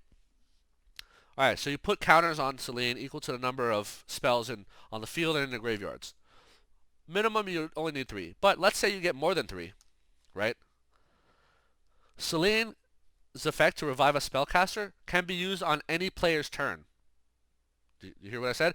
Any player's turn, because this is a quick effect, you can spend 3 counters to revive a spellcaster. So what does that mean? That means that, let's say you don't have Eternal Soul, or maybe your Eternal Soul got banished, or you just haven't drawn it yet. This becomes Eternal Soul, because Dark Magician comes back, can be revived by Selene, and then can trigger Dark Magical Circle, right? Obviously, it's not as good as Eternal Soul because it doesn't protect Dark Magician from card effects, and obviously there's a counter, so eventually she's gonna run out of the ability to do that. But she's a makeshift backup Eternal Soul. Like, let's be real here. And then the second application, yeah, you can link climb into access code. Everyone knows that. I'll repeat that again once I get into access code. But hey guys, so it says here that you can spend 3 counters to revive a spellcaster. You know who's a spellcaster? This guy. Dragoon is a freaking spellcaster. See that? It says spellcaster fusion effect. So if they outed your Dragoon, or your Dragoon's been like destroyed or whatever, use Selene, revive Dragoon. Yes, he comes back in defense mode. Yes, he doesn't get to pop 2 cards, but he still has a negate. And then on the next opportunity to go into attack mode, and then they're done, right? Like, it revives Dragoon. Like, people don't realize this. Please realize this. You can revive Dragoon. So, yeah, this is Selene, highly underrated in this deck. I know a lot of decks like to have Selene so they can link climb access code, but there's other applications like I just showed. Yeah, this is a mandatory card. All the links so far are mandatory. Like, none of these are optional, okay?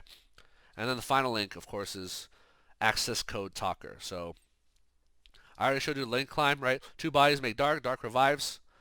And then those bodies make Selene, Selene revives. Those bodies make Access Code. Access Code becomes 5300 attack. You have plenty of attributes to manage. You have an Earth, you have a Wind, you have a Light, you have a Dark. You blow up their board, get rid of cards, 5300, swing, maybe end the game, right? Like, it goes without saying. So yes, this is a premium gold access code. It is not the secret rare. I will say that it's really blurry. These are one of the few cards that where a premium gold actually looks really nice. It's hard to tell like on camera, but if you like take out all the sleeves, I double sleeve my deck by the way. This is actually a very nice looking card. But yeah, access code it can help you OTK, clear the board. It's great. And the premium gold rare, if you don't want to spend big money, I got this for 30 bucks. So if I got this for 30 bucks, you can probably get it for 25 because I got this some months ago. Like, don't just settle for the TCG price of 40, although even 40 is reasonable. See if you can get 30 from someone at your locals or whatever. Like, this is very reasonable. I would say this is mandatory, but technically, if you have Blackluster Soldier, the Soldier of Chaos, it's an acceptable alternative. Like, there are some cards that are acceptable alternatives, so I wouldn't say this is mandatory. Everything else so far, like in the links, are. But this is a very, very good card. Like, if you don't want to pay for this, use another powerful link for like a Topological Bomber Dragon, maybe Boral Sword, maybe Avermax. Like, just get another boss monster that can be made with a Link 4, right? But, I mean, come on. Accesscode is cheap now. It's only going to get cheaper over time. I'm sure there's going to be more reprints. Get it. It's definitely worth it. Alright, so that is our extra deck. Yeah, in terms of MVP cards that I mentioned before, Dragoon is always an MVP card. Like, this card can single-handedly win me games. Just thinking back to my last locals, I didn't actually, other than Guardian Chimera and Dragoon, I didn't actually use any of my other fusions. It just never came up. Yeah, so this was an MVP in my last locals. All my links are MVPs. They're always MVPs. Link, Spider, Arm Duck, always an MVP. They're always great. Artemis, always amazing. Yeah, by the way, if I have daughters one day, my future wife will watch this. Well, one day, go through this video, my videos, see what kind of a loser I was in my 30s. JK. What kind of weird stuff I used to talk about on my Yu-Gi-Oh channel. So yeah, my daughters, I'm gonna name Selene and Artemis. Just putting that out there. My firstborn will be Artemis, of course, and then Selene. Although maybe Selene should be the older one because she's a Link 3, right? And then, like, when people ask me, oh, how old are you? Oh, your daughters are cute. How old are they? Link 1 and Link 3. Stupid Yu-Gi-Oh joke. But yeah, these cards are great. Please run them. I love these cards, especially Artemis. Artemis is just, man, so great. Yeah, so I got the collector's rare Artemis because it's an amazing card. I am planning to get the ultimate rare Link Spider because Link Spider is also a great card. And I hear the ultimate rare Link Spider looks super nice. And then a few things I meant to mention about rarity upgrades. I do plan to get collector's rare Torrential Tributes from Grand Creators, and I also plan on getting the collector rare Solemn Strike. So yeah, stay tuned for those unboxings in the future, or my next deck list will probably feature them. But anyway, yeah, so that's the extra deck. It's tight if you count these fusion. It looks tight, but really these fusions are very flexible, right? If you want to run a super poly package like Mud Dragon, Starving Venom Fusion, whatever, you can. But I just think that some of these can be very useful. Like these three particularly, this guy sometimes, and this, it depends, right? Oh, I mentioned Kaiju. So this monster cannot be Kaiju'd. Another thing that's really cool, which I forgot to mention, Gozen match can protect your Dragoon from Kaiju, right?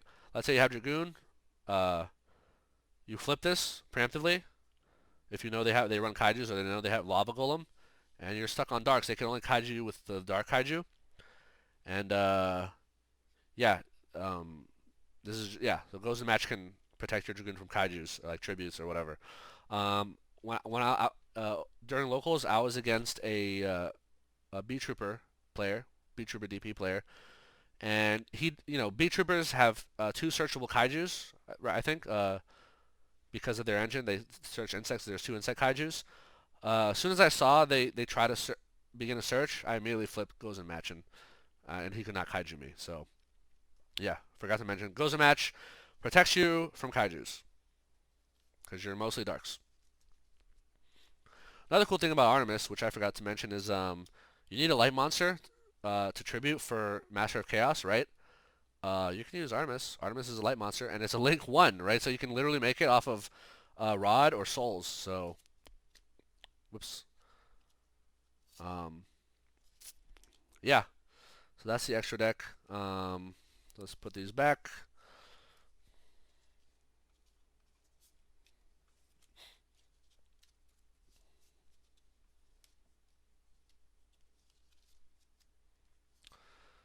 Oh, can't wait till I have my second Starlight Dragoon.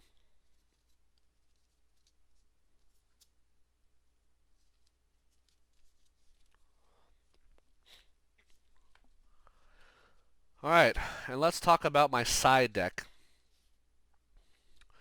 So side decking is more nebulous, right? Like, there's a lot more flexibility in what you side deck, and obviously side deck changes with format. But here's my side deck. Let's start with Terraform, one copy of Terraform, one copy of Secret Village of Spellcaster. So why do I have one Secret Village? So Secret Village is a really good card if you know you're going first, right? Because you summon a Dragoon or maybe one of your other spellcasters. You activate this, they cannot play spells. Remember how everyone was complaining that Imperial Order was broken, needed to be banned, right? This is Imperial Order if you run a spellcaster deck, and they do not. So if they do not have access to a spellcaster, they cannot play spells if you have Secret Village and Dragoon. And spell cards are some of the best cards in the game. Lightning Storm, spell. Harpies, Featherduster, spell. Raigeki, spell. Droplet, spell. Chalice, spell. What's the other one? Dark Ruler No More, spell. Triple Tactics Talent, spells. This can shut out your opponent completely. Like if you're going first, especially during side deck, they know you have a lot of back row. They're gonna be like, oh, I'm gonna put some side deck removal. All the spell side deck cards will be stopped by this. So the only blowout card they'll have for getting rid of your back row will be evenly matched. And if you have Dragoon, you can just negate that and hope they don't have a second evenly matched, right? But again, this is back row protection, right? If you know you're going first, game 2 or 3, you will side these in. Terraforming searches this, and the reason, and another cool thing about terraforming is, let's say you hard open this, terraforming can also search salvation. So these are deck thinners. Terraforming searches this searches Eternal Soul. So one card thinned out my deck by 2, right? Or you can go choose your own adventure. Terraforming is a choose your own adventure. Search this or search this depending on the circumstances. But yeah, only do it if you know they have a deck with a lot of spells. You're against Drytron, oh yeah, you want Secret Village. You're against Sky Striker, Secret Village will make them scoop like almost instantly. It's amazing. If you're against Eldritch, like obviously don't bother running these. But yeah, these are game-winning cards right here. If you go first. All right, going second. Spells. Dark Ruler No More. This card is great. You go second, they set up their board full of negates, you play Dark Ruler No More, and they can't do anything. That's it. You can go into your combo. Your combo is uninterrupted. You know, they might have back row or hand traps to stop you, but you know, they put out their Barone, they put out their, you know, whatever, Burrow Load Savage. You just say, nope, negate everything. So, this card is great. Almost every game where I go second, I side the sim. Almost every game. Obviously, like, I did play an Eldritch player in my last locals. And I did not side these in against Eldritch because there's no point, right? But almost every other matchup, side these in going second.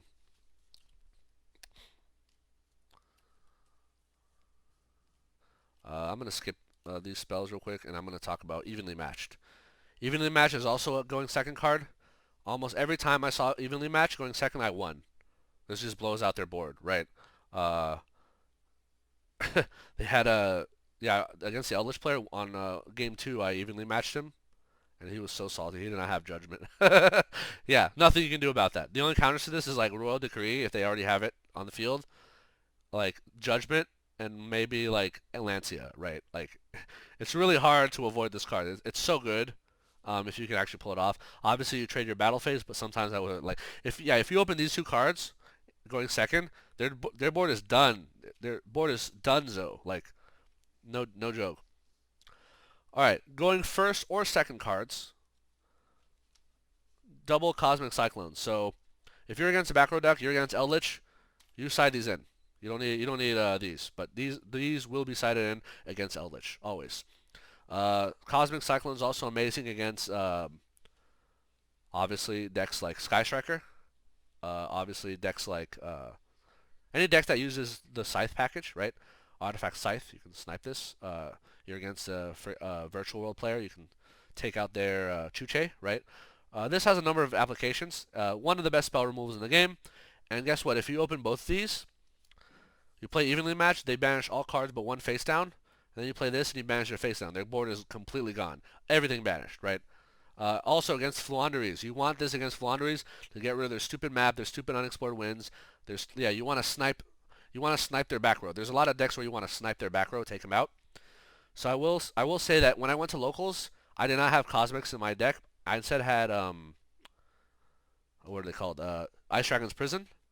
And the only time I used Ice Dragon's Prison was against Eldritch, and I didn't even need it because Dragoon can easily take out Eldritch. Call by the Grave, like Dark Magic Sword, take out Eldritch. I also had Ice Dragon's Prison because it's good against DPE, Destroyer Phoenix Enforcer, because they activate DP effect, you chain Ice Dragons, You take their Celestial, you banish Celestial, you banish DP, and you no longer have to deal with DP. But because Dragoon is like strictly better boss monster than DP, well, you don't even need that, right? Like I had a bunch of matchups where I was against DP. Like I was against a Satellar Knight DP player. I was against a B-Trooper DP player. Every time they brought out Dragoon, DP, I brought out Dragoon. Dragoon wins. Dragoon is king of the fusion boss monsters. DP doesn't stand a chance. But just remember, if you're Dragoon against DP, do not negate DP's on-field effect. Negate its graveyard effect, so you never have to see that stupid card ever again. All right. But yeah, I thought Ice Dragons were a little underwhelming slash didn't do much.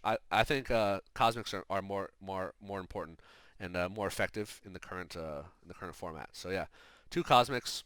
I mean, a third one would be nice, but my side deck is a little tight as well.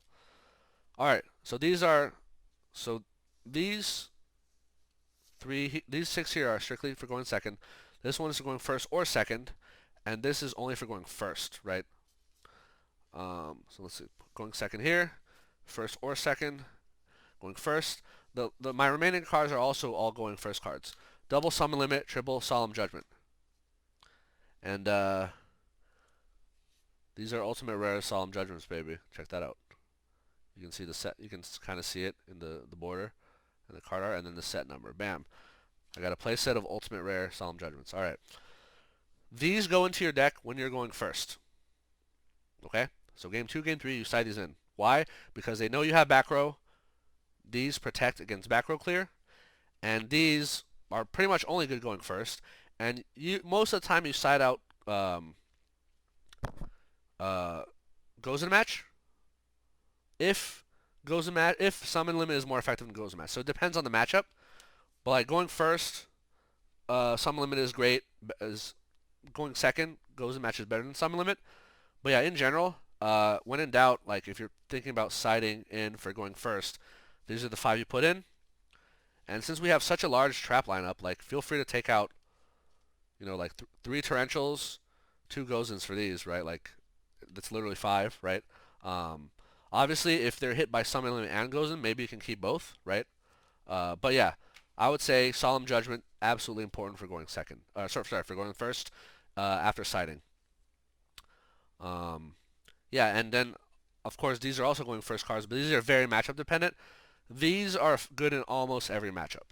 It's hard to find a matchup where this is bad. Like one of the players I played last locals was a Drytron player. I opened Dragoon Summon Limit, he scooped. Like it's an insta scoop, right?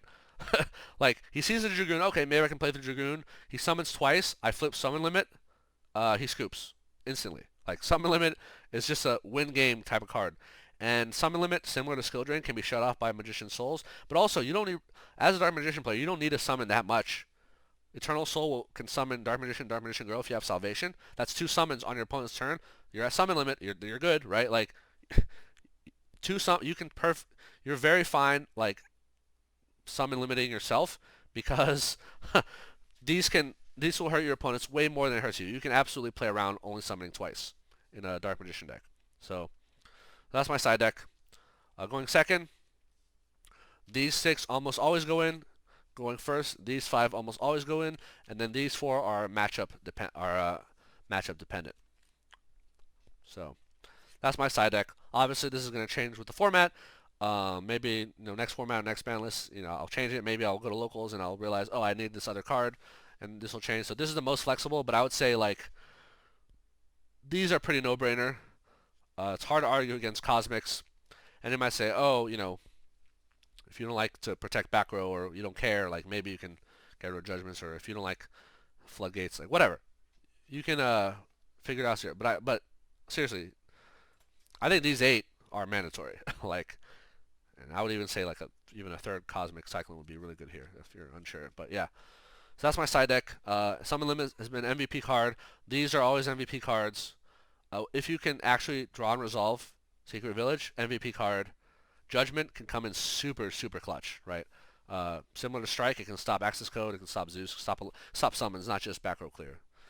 Yeah, so very good card. If you open Dragoon with like 2 Solemn Judgments, there's nothing they can really do to stop you. Like it's like an unbreakable board.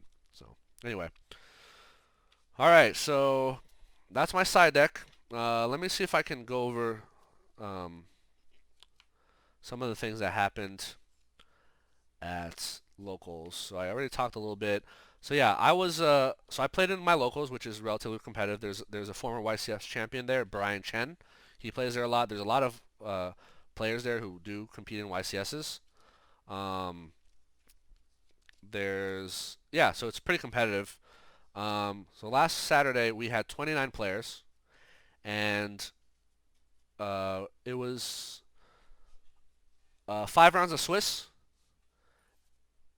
and then obviously like an elimination round with top. So I went 4 wins, 1 loss, right? I almost went undefeated. In all 4 games I won, I 2-0'd. It was not even close. It was not a 2-1. It was not like a skin of my teeth. They were like blowouts. Like this, because of the way this deck operates, is like Dragoon with some back row. What are they gonna do about it, right? If they can't out the Dragoon, uh, and also play through your back row, they just lose, right? Um, yeah, the one game I lost in the Swiss was against a Drytron player, and that was the game that I told you before where I had a really awkward opening hand um, of like double Magician Souls, Timaeus, and like a couple other cards that were not so great. Yeah, so I went like the 2 Magician Souls into like Dragoon, and then I just had a Timaeus sitting around, like couldn't really do anything, right? Um, yeah, it was awkward. Like if I had torrential, if that Timaeus was my third torrential tribute, I would have won that game 100%, and I would have beat him. Yeah, because one of the games I beat him, Dragoon Summon Limit, he insta scoops. Game 3, I Giga Bricked. So I did have a really bricky hand. Let me show you the hand I bricked on. Uh, I was going second against Drytron, even though they don't have as many negates. Um, so my opening hand was the following. It was atrocious. These 3 plus, trying to remember.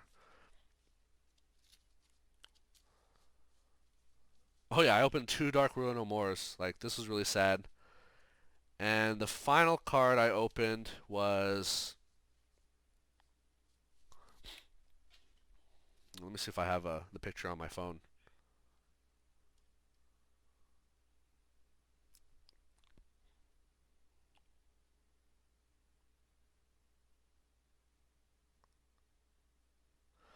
Oh yeah, it was Magician's Salvation.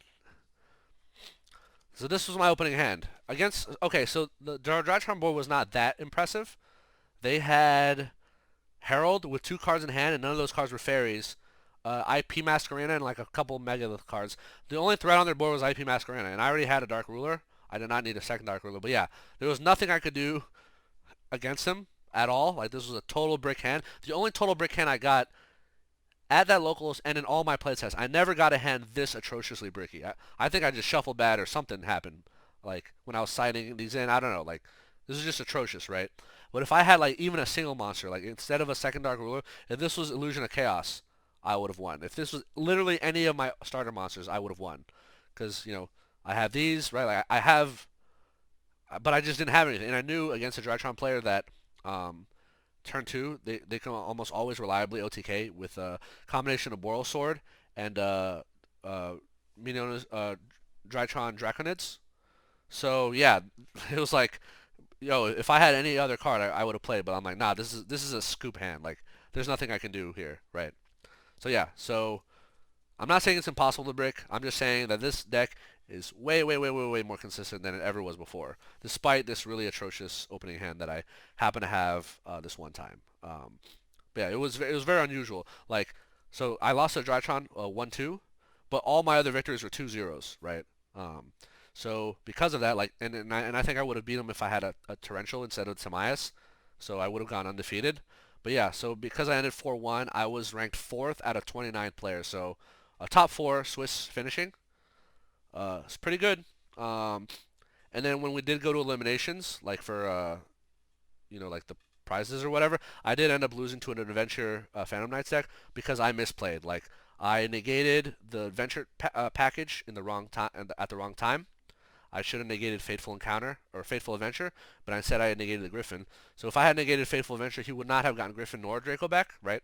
That was dumb on my part. I think it was just stress or I was tired. And then because he had Draco back, he bounced my Torrential Tribute. And so that was the game where I had a Anaconda, and he attacked my Anaconda for game. But if I had Torrentialed, I would have taken out Anaconda, and I would have taken out all his monsters. He wouldn't be able to make any more plays, right? So yeah, so I had a pretty good first time.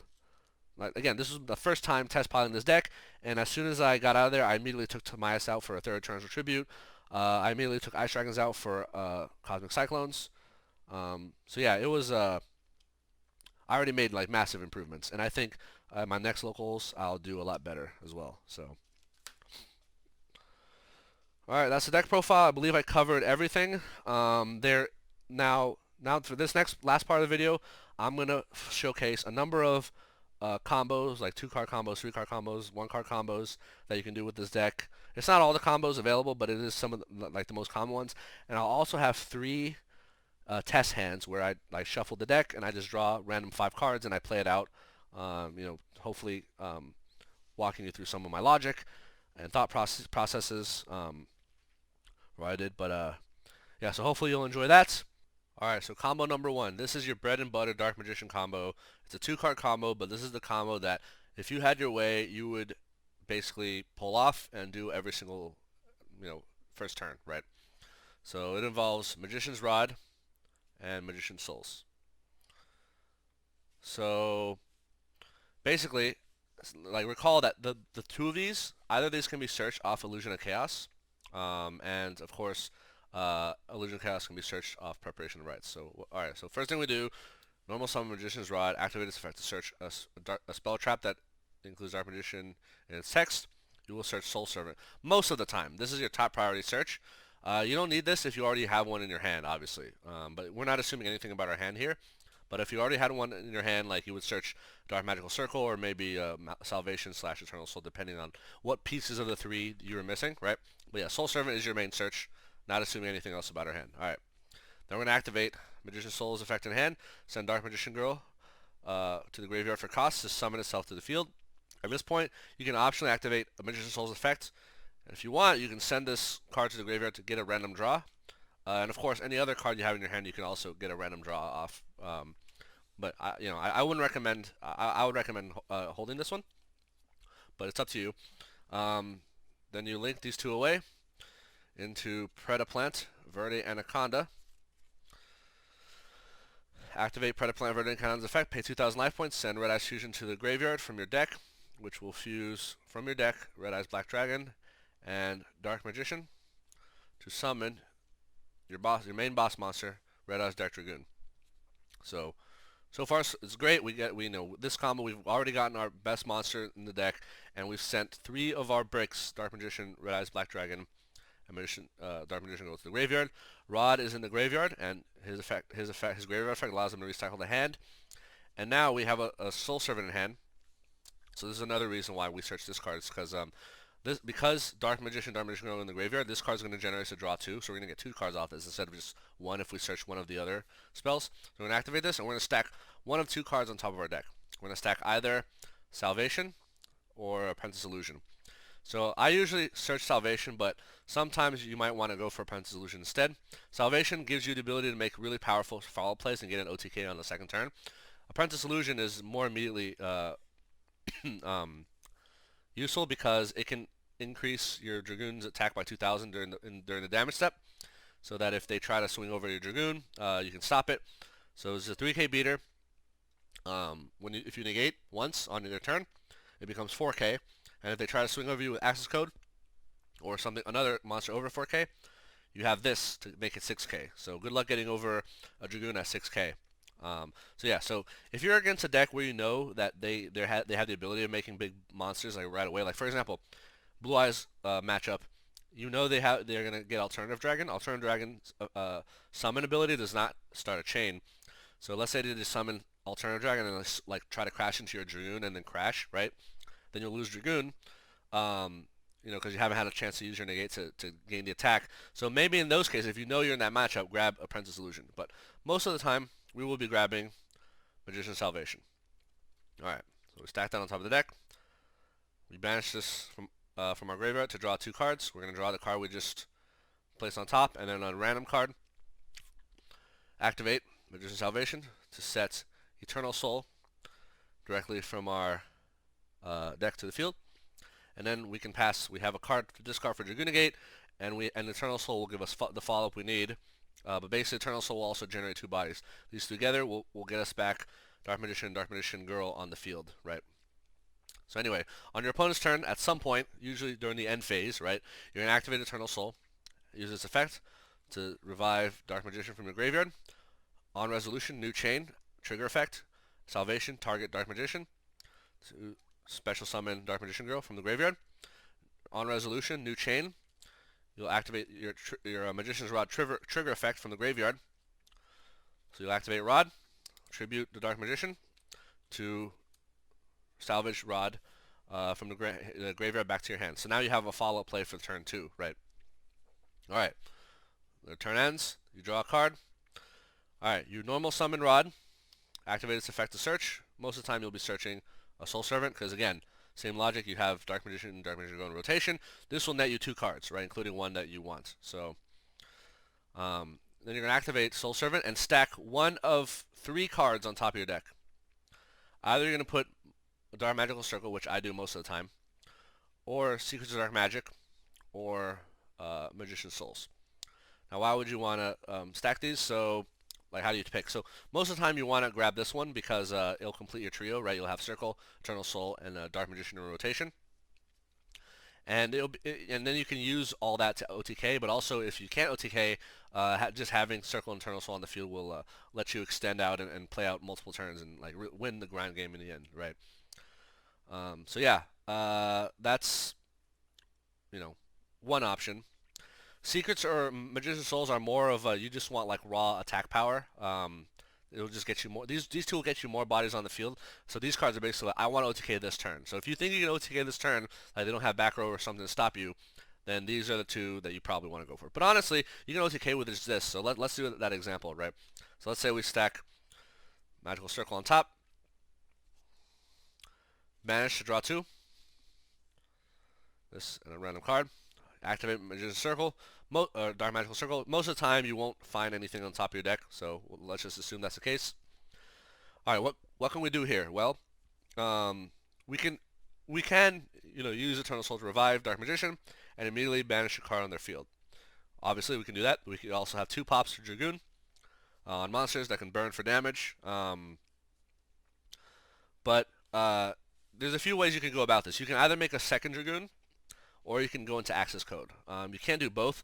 You just can't do both because to make second Dragoon you need Anaconda. And if you use Anaconda, you can't go into Accesscode, right? Whereas to get Accesscode, we have to link some of these monsters away. So, yeah, pick your poison. If you want a second Dragoon, or in the case where they added your first Dragoon, another Dragoon, right, like to replace the one you lost. Or you can simply go into Accesscode, right? So if you revive Dark Magician, we won't make use of the Salvations effects, right? So maybe we want to do a Link Summon to get Dark Magician Girl off the field before we go into Salvation, right?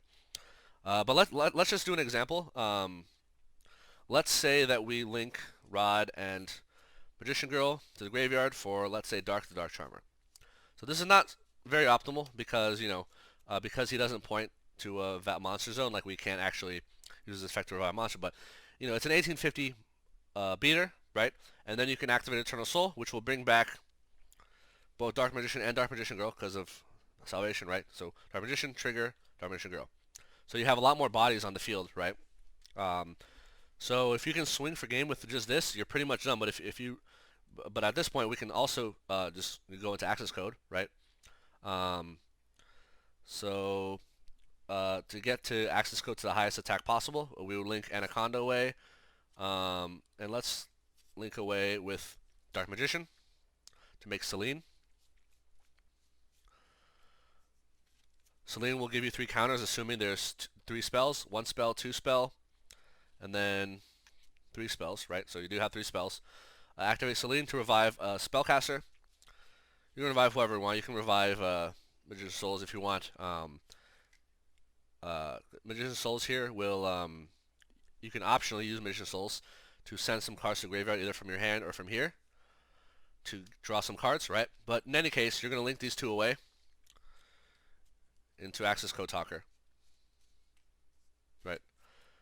And then you can, banish a couple cards, pop some cards. So this will be a 5300, 3K, maybe 4K, depending on how many gates, 2300, right? So you have lots of attack and plenty of ways to clear their board.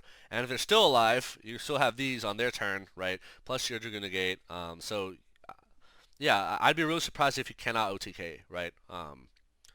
Yeah, so that's one way. You can go the access code route. The other route you can go instead of access code is obviously second Dragoon.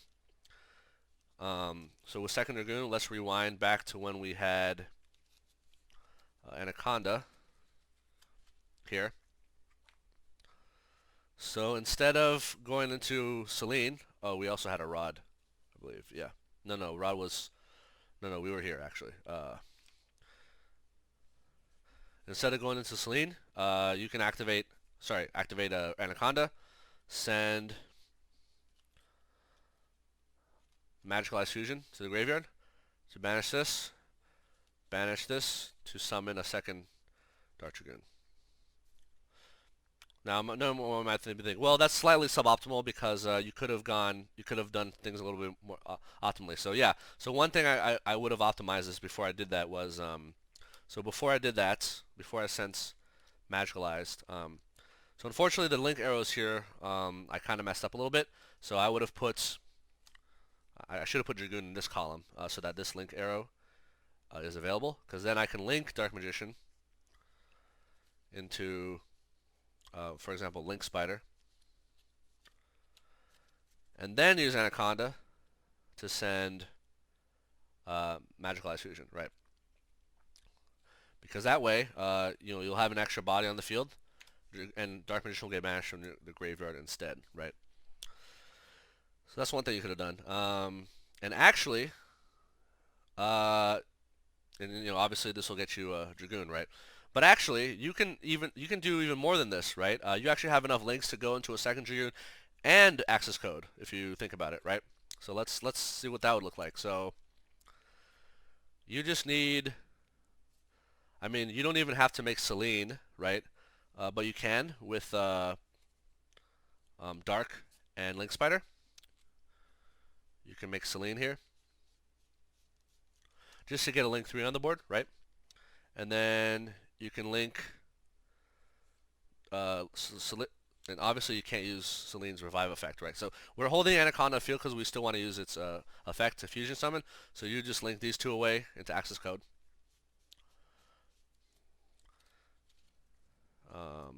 And then you can activate Anaconda effect, sending, where's Magicalized? Yeah. So then you can activate, send Magicalized,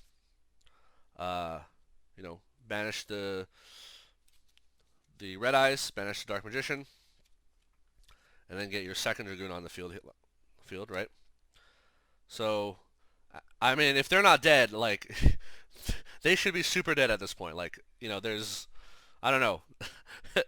There's no, like, you have no excuse to not OTK them on the second turn here. Like, you have so many follow plays and so many resources, and like these are cards you just drew off Soul Servant, right? Like, let's say you did not OTK them, like if you didn't use Magicalized, like if you still have Dark Magician, you can do the Revive Dark Magician and Dark Magician Girl, banish a card, and then Rod Salvage, come back, and then you get Soul Servant again next turn for 2 more cards, right? So yeah, you have like really, if you can set up that board from the first turn, you can just have like this amazing engine that hopefully should OTK on by the second turn, but if not, like, we'll definitely win out the grand game. So yeah, so that's the first combo with Rod Souls.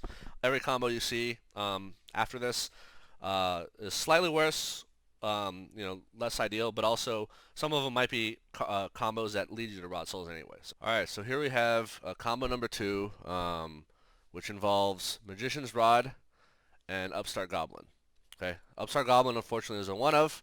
There's no way to really search it. Hopefully one day Konami will make this a 3 of, because if so, like I said in the deck profile, like we would play this at 3 if we could, and you're about to see why, or at least another reason why. So Uh, we want to start off by normal summoning Magician's Rod. Activate his effect to search. Spell trap card that mentions Dark Magician as text. You're going to search Soul Servant to your hand. Now, you're going to activate Upstart Goblin, right? Ask your opponent any response. No response to Upstart Goblin. You respond, same chain, chain Soul Servant. So chain link 1, chain link 2. Soul Servant resolves first. You'll put on top of your deck Magician's Souls. So that resolves, and then this resolves. You draw Magician's Souls, and then these two go to the graveyard. And now the remainder of the combo is just like the first combo with Rod Souls. Activate Souls in hand. I'm not going to show you the full thing, but just up to the minor difference. Send Dark Magician Girl for cost. Special summon. Link. Predator Plant Rarity Anaconda. Activate Predator Plant. Pay 2,000. Send Red Eyes Fusion for cost. Copy the effect of the fusion. Sends Red Eyes Black Dragon and Dark Magician to your graveyard to summon the Red Eyes Dark Dragoon. And now, because you have Dark Magician Girl, and Soul Servant in your graveyard, you can activate Soul Servant from your graveyard by banishing it to draw 2 cards. Now note that the main difference between this combo and the first combo is because you use your rod to search souls, search Soul Servant, and then use Soul Servant to stack Magician's Souls, you cannot use it after you have Dragoon to search Apprentice Illusion, Dark Magical Circle, Magician's Salvation. So we do give that up, but effectively, yeah, Upstart is like a 4th copy of Magician's Souls if you have Rod. And then you have 2 cards in hand that might be hopefully some Backrow or whatever. All right, combo number 3. This combo involves Soul Servant and Soul Servant and Magician's Souls. Obviously, Magician's Souls is searchable off Illusion of Chaos and of course Preparation of Rites. All right, first we're gonna activate Soul Servant in hand, sending the Dark Magician Girl to the graveyard for cost to summon in defense mode, special summon defense mode. Now we wanna do one of 2 things. If we have any other spell trap in our hand that is fodder, like this card that we don't, it's not useful for anything, we can activate Magician's Souls to send those to the graveyard to get a draw, and then if we do that, we chain to ourselves Soul Servant to stack Magician's Rod on top of the deck, and then Souls will draw that, right? But we're not going to assume anything about our hand, right? Let's say we don't have another spell trap. And what we do is we activate Soul Servant, we stack Magician's Rod on top of our deck. This goes to the graveyard. Because Dark Magician Girl is in the graveyard, we banish Soul Servant to draw 1 card, and the card we draw is Magician's Rod. Normal summon Magician's Rod. Activate effect to search. We're going to search Magician's Salvation to the hand. These 2 will link into Predator Plant Rarity Anaconda. Activate effect to pay 2,000. Send Red Eyes Fusion to the graveyard to fuse Red Eyes Black Dragon and Dark Magician into the Red Eyes Dark Dragoon. Then we activate Magician's Salvation to set Eternal Soul directly from our deck. And now, just like in the first combo I showed you with Rod Souls, you can proceed into the following turns, in the same way. Biggest difference here is we did not get a draw 2 off Soul Servant, so we're short a card because we had to use Soul Servant to stack Rod. But imagine a scenario where we did have discard fodder for Magician's Souls draw effect, then we would be able to banish this for 2, so to draw 2. So keep that in mind. All right. Here we have combo number 4. I wouldn't necessarily call this a combo, because it takes 2 turns to pull off. But it's a play you can do. Let's say you have Magician's Rod as your only card, so this is a 1-card combo with only bricks in hand, or maybe you just have Backrow in hand, like you don't have Upstart or any other way to get to one of the other 2-card combos that I showed you. So you have a bunch of cards in hand. Maybe these are all bricks, maybe they're Backrow, whatever. But you don't have a 2-card combo. What you can do is with Rod, you can normal summon Magician's Rod. Activate effect to search. You will search Soul Servant. Then you will link summon Magician's Rod for Artemis, the Magus Moon Maiden. So this is why we run Artemis, because it sends Rod to the graveyard where he belongs.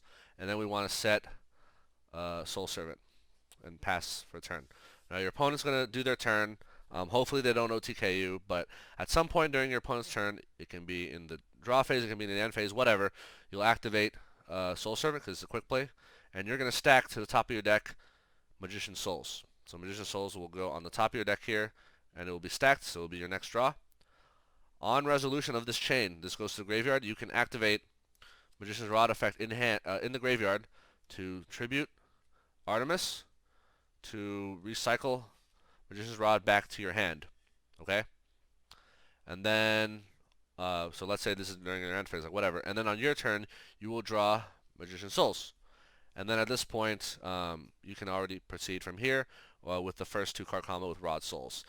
Note that you already have a Soul Servant in the graveyard, so you don't need it. So if you normal Rod, you don't need to search. Like you normal Rod, you can actually just summon Magician Souls. You can just search Salvation right away, rather than a second Soul Servant, right? Because after you do your combo, you're gonna manage to get the draw 2. So. Yeah, obviously this is not ideal, because it relies on your opponent not killing you. But this is like these are for those starting hands where the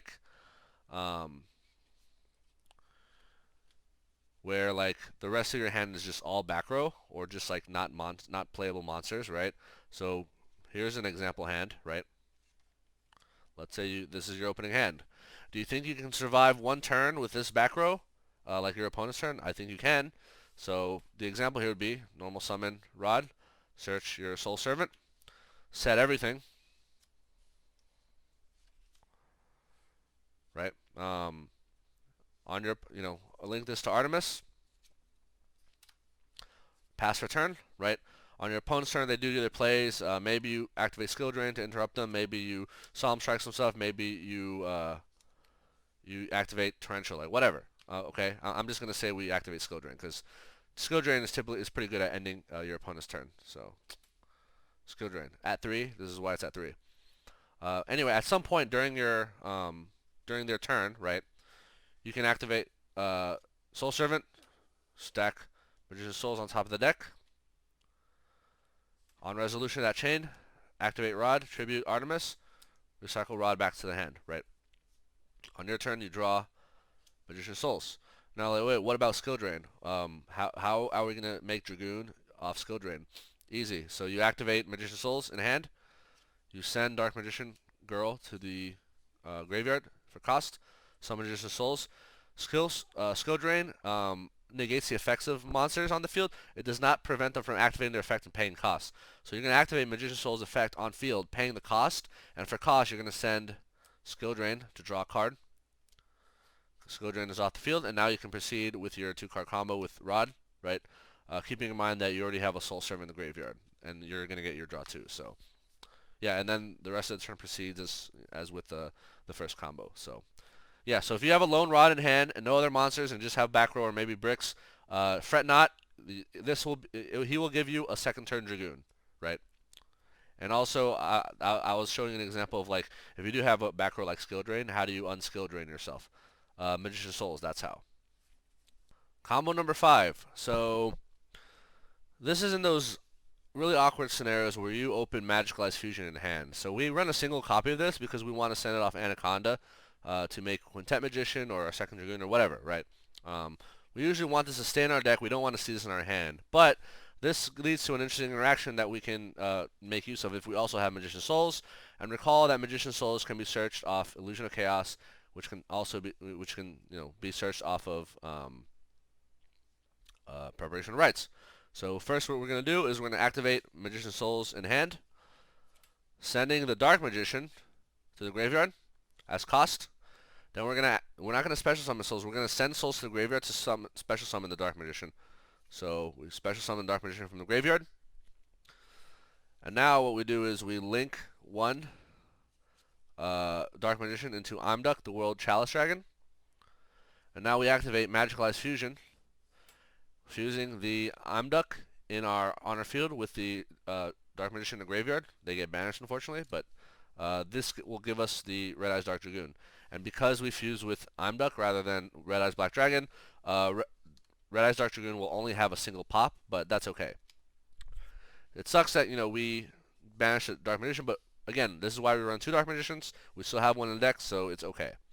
But yeah, this is This is for those times where you have an awkward hand like Magicalized Fusion and Magician's Souls. You can do this play as a 2-card combo. Pretty cool, right? A lot of people don't think about it. But also, it just reinforces why you absolutely, absolutely, absolutely should run Amduck in your extra deck. No exceptions. Alright. Here we have 2-card combo number 6, I believe. This one is a little bit more involved, so I say it's a 2-card combo because these are the 2 cards we're going to be working with. Illusion of Chaos and Secrets of Dark Magic, right? And obviously Illusion of Chaos can be searched off of Preparation Rites. And we have 2 random cards here. This is fodder. Could be bricks, could be any card that's not useful or does not contribute or create any other combo. There's just 2 other cards that you have in hand, okay? So what do we do? First, we're going to activate Illusion of Chaos in hand, reveal it to our opponent, and we're going to search Apprentice Illusion Magician from our deck to our hand. Now we got to put a card back. We put back one of the bricks or cards that we didn't care for, right? So we want to keep these in hand still. Now we're going to activate, or not activate, we're going to use Apprentice Illusion Magician's effect to special summon itself by discarding a card from your hand. And special summon to the field. When Apprentice Illusion is summoned to the field, you can activate her effect to search Dark Magician from your deck to your hand. Okay? So far, so good.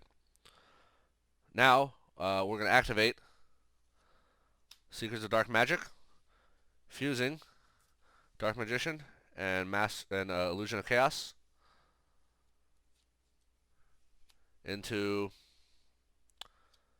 the Master of Chaos, right? Because there's a fusion between Dark Magician and a Chaos Ritual monster. When Master of Chaos is summoned to the field, is fusion summoned, activate his effect to revive the Dark Magician from your graveyard onto the field. Now what we do is we want to link the Dark Magician into Link Spider. Okay?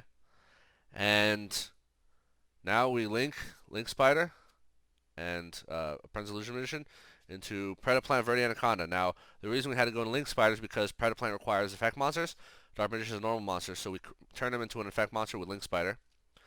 Activate 2000. Send Red Eyes Fusion, right?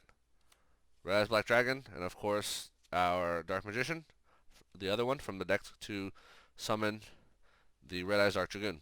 So now this is our field, right? So pretty good. It was a slightly awkward combo because it required like 2 random cards. But yeah, it just goes to show that Master of Chaos is not entirely useless. Like I do like the fact that when he's summoned, he gets to revive a monster from the graveyard, right? Like people just don't kind of ignore that and only focus on the other ability, which is like, oh, tribute 2 monsters to banish your opponent's monsters. Yeah, don't need to do that. So just in case you didn't have 2 discard fodder in your hand, so let's say you had, these 2 here, right? So instead of a 4th card, you only had a 3rd card that was like fodder, right? What you would do is you would activate Illusion of Chaos, show it to your opponent, and you would add Vanilla Dark Magician directly to your hand, and you put this random card back. Now you fuse these 2 into Master of Chaos. Master of Chaos activates effect, reviving the Dark Magician. Dark Magician link into Link Spider. And then these 2 link into Predaplant Verde Anaconda, activate effect, you know the rest. Send, Red Eyes Fusion, your other Dark Magician and Red Eyes Black Dragon to bring out Dragoon. And there you have it. Yeah, pretty weird interaction, but it works.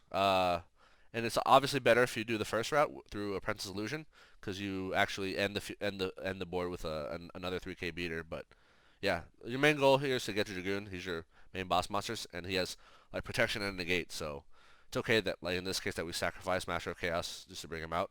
But like, look how much how many bricks we got out of our deck. So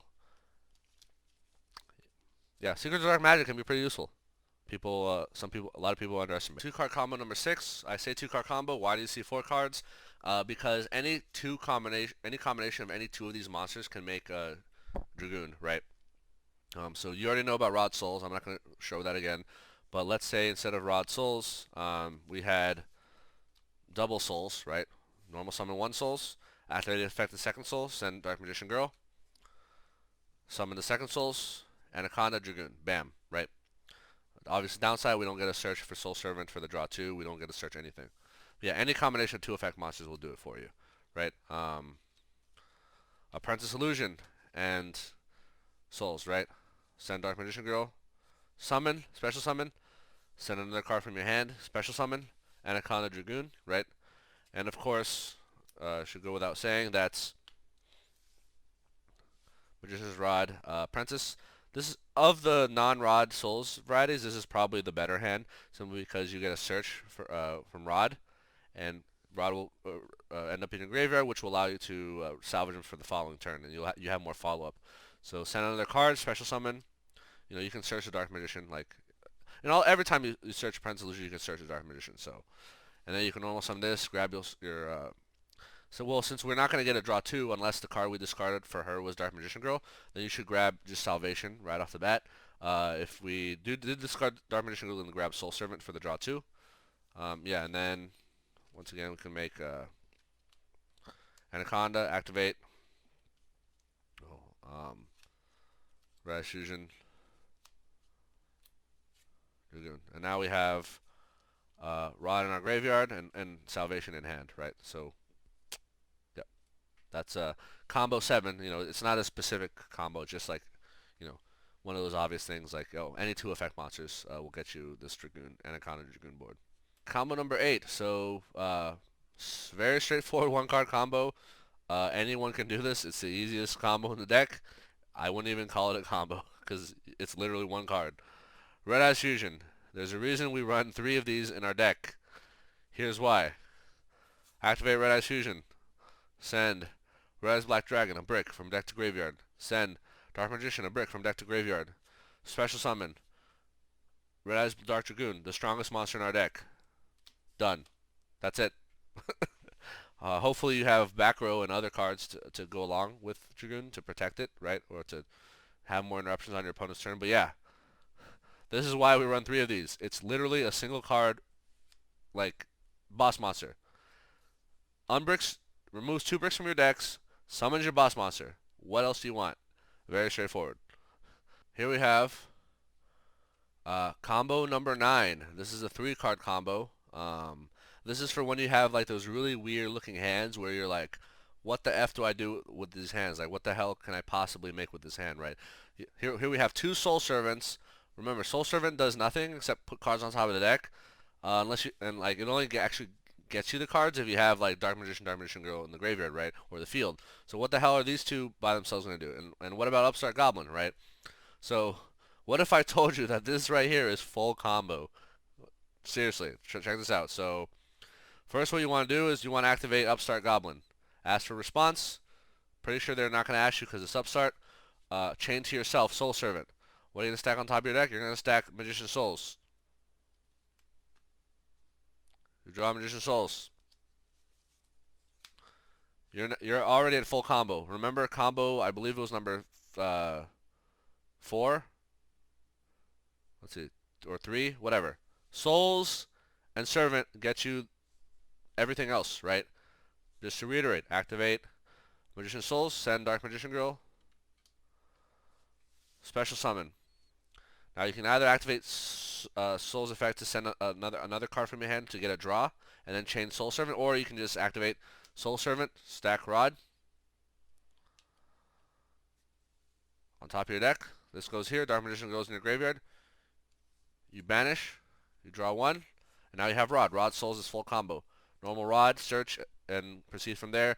And the rest is similar to combo 1, except that you've already got search Soul Servant and use a draw, so you're not going to get a draw 2. But there you go. I just took 3 seemingly unrelated and useless cards and turned it into your full board, right?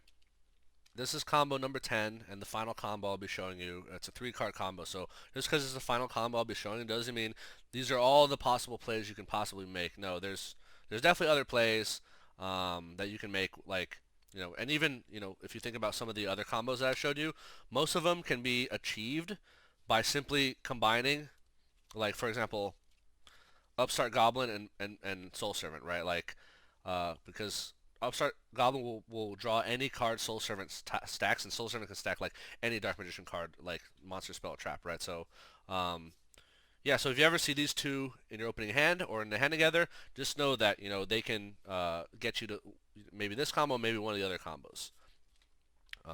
Yeah, this will be the last one I'm showing you, but yeah, it's an extension of Combo 5, so it's very similar to Combo 5. So Combo 5 was we had Magician Souls in hand, we had Magicalized Fusion, so the two of these got us a Dragoon, and I'm going to show you what happens if you also have a Rod in hand. Alright, so first thing you want to do is normal summon Rod, activate its effect to search. Let's go ahead and search Salvation. The reason we're not searching Soul Servant is because we cannot get a draw 2 off of it. So there's no point in getting Soul Servant right now if we can't get the draw 2. Like, it would just give us a draw 1, which is, silly. But anyway, next you activate Magician Souls, and then you're actually going to send Dark Magician to the graveyard, not Dark Magician Girl. And instead of summoning Magician Souls, you're going to summon Dark Magician. So you're going to send Magician Souls to the graveyard, and you're going to summon Dark Magician to the field. Alright. So far, so good. Next, you're going to link Dark Magician off into Imduck, the World Chalice Dragon. So remember, this card is a mandatory. Next, you're going to link Imduck and Magician's Rod into Predator Plant, Verde Anaconda. So far, so good. Before you activate this effect, you're going to hard play Magicalized Fusion.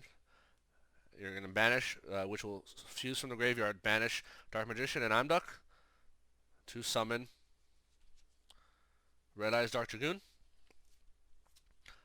Next, you're going to activate Verde Anaconda, sending Red Eyes Fusion for cost to the graveyard. And then you're also sending Red Eyes Black Dragon and Dark Magician from your deck to summon a second Red Eyes Dark Dragoon. So here we have it. We have a board with 2 Dragoons. We can activate this to search Eternal Soul from the deck and set it to the field.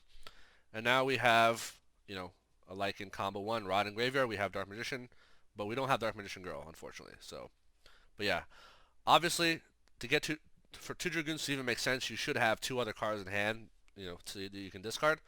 I would say maybe don't be too greedy, right? Like, if you know they're a deck that plays Dark Ruler No More or Forbidden Droplet or whatever, having 2 Dragoons versus having 1, it's going to end the same. Both of them are going to die, right? And maybe, like, you want that extra interruption, but maybe some of your other cards in your hand gave you more interruptions, right? So yeah, don't always assume if you have those, Souls, Rod, and Magicalized in hand, that you should always make 2 Dragoons. I'm just saying this is an option, right? If you're confident that these 2 are not going to get like instantly negated by a Dark Ruler No More or a Droplet, then yeah, absolutely go for them, because like it's hard enough outing 1 Dragoon. How are they going to out 2, right? Like Accesscode can only attack 1 of these, so yeah. So yeah, that 3-card combo can get you 2 Dragoons. And yeah, 2 Dragoons better than 1 Dragoon. If they don't insta-scoop, then they probably have a way to out both of them. Because if they can't out both of them, they're very, very screwed on your turn when it comes back to you. So yeah, that's the combo. Pretty intimidating. And this is why you want to run 2 Dragoons in your deck. Not just so that, if you lose your first, you can get your second, but because it's actually, not crazy to have 2 Dragoons on your field at the same time, right? Like, recall from Combo 1 that we were able to get our second Dragoon by the second turn. Here we got our second Dragoon on the field in the first turn using that 3-card combo. So this is one of the nifty little tricks and plays that you can make that you may not have thought about or seen. But let's say it's your opponent's turn, right? They're doing their thing. You have Dragoon face up, and your face downs are Secrets of Dark Magic and Eternal Soul, right? So let's say those are your face downs, right? So let's say they play a card, activate an effect. You chain Dragoon, discard a card to the graveyard to try to negate them, and then they hit you with the Forbidden Droplet, right? They change your Forbidden Droplet. Okay, so then that, that'll negate Dragoon, and then whatever Dragoon is trying to negate will go through, right? So if that happens, one thing you can do is you can activate Eternal Soul, use its effect to revive Dark Magician from your graveyard or from your hand, and then on resolution activate Secrets of Dark Magic to fuse Dark Magician and Red Eyes Dark Dragoon into Red Eyes Dark Dragoon. Wait, how did I do that? If you read the card, it says Dark Magician plus Red Eyes Black Dragon or one Dragon effect monster. So how could I possibly have done that? Well, if you read what Red Eyes Fusion says, it says so you fuse a monster using cards in hand, deck, or field as material, and if you do, the name of that monster becomes Red Eyes Black Dragon. So actually, because this Dragoon was summoned via Red Eyes Fusion, right? If I activate Eternal Soul and revive Dark Magician, this is a Red Eyes Black Dragon on the field. So, it's been negated by Droplet. Its negate has been used up. It's probably going to get killed. So, why not just activate, because this is a quick play, Secrets of Dark Magic, fuse these two into a second Dragoon, and Dragoon's effect is, like negate effect, is not a once per turn named. So therefore, this is all on your opponent's turn, by the way. Like, if you have, you now have a negate, and assuming you have a card in hand to discard, right? So even though Droplet like screwed your first Dragoon, you now have a second Dragoon they have to worry about, right? With a second negate. So keep that in mind. Just a cool little trick that you could do.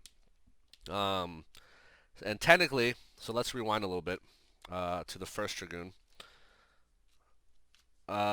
If let's say they use Droplet, right? Most of the time, they'll send a monster on cost, right? So Chainlink 1, their card. Chainlink 2, your Dragoon negate. Chainlink 3, their Droplet. And they sent a, let's assume they sent a monster, right? So one thing you can do is Chainlink 4, Secrets of Dark Magic. Chainlink 5, Eternal Soul. So why would you do that? So let's say that the negate of your Dragoon on Chainlink 2, you really, really, really, really want to go through to negate their card, right? So the best way to do that is to literally get this Dragoon off the field, so that the negate from Chainlink 2 will not be negated by Droplet. Droplet will actually negate the new Dragoon, not the old Dragoon, if that makes sense. So you can only do this if Secrets of Dark Magic has a valid target, to even activate in the first place. So if it doesn't, then you can't even do this. But sometimes you can, right? So chain resolves backwards. So this is so 1, 2, 3, 4, 5. So this resolves first 5, then 4, then 3. So this drop it will negate the new Dragoon, but Chainlink 2 is the old Dragoon's negate, right? So then that negate will not get stopped, and then Chainlink 1 will get negated. So yeah, just wanted to show you like a nifty little interaction in case you haven't seen something like that before. So in this board, I just want to show you a nifty little trick you can do to play around skill drain a little bit. In some of my other combos, I already showed you how you can deactivate skill drain using Magician's Souls, right? So here I'm just going to show you a cool little way you can play around it. So let's say your opponent's monster does something like Chainlink 1, they use their monster effect on the field. You can chain skill drain, right? Chainlink 2, and that'll negate their monster effect. And if you want, this is optional, on a new chain, you have 2 trigger effects. Chainlink 1, the Dark Magicians, will draw you a card because you activated the trap on your opponent's turn. Chainlink 2, Magician's Rod, will tribute the Dark Magicians, return to hand. And since the Dark Magicians are not on the field, the draw effect for the Dark Magicians will go through and will not get negated by skill drain, so you get a draw. So, pretty interesting, huh?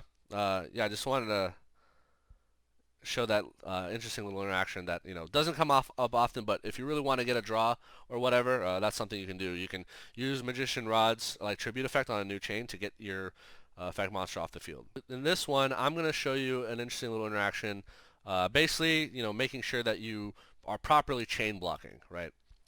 So chain blocking is a very important skill in Yu-Gi-Oh, allowing you to basically ignore or like stop your opponents from being able to negate certain cards.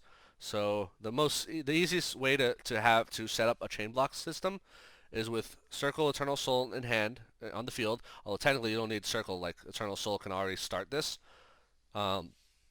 Salvation, which is also optional, and a Rod in the graveyard. And in this case, I have Dark Magician Girl in the graveyard as well, for the sake of example.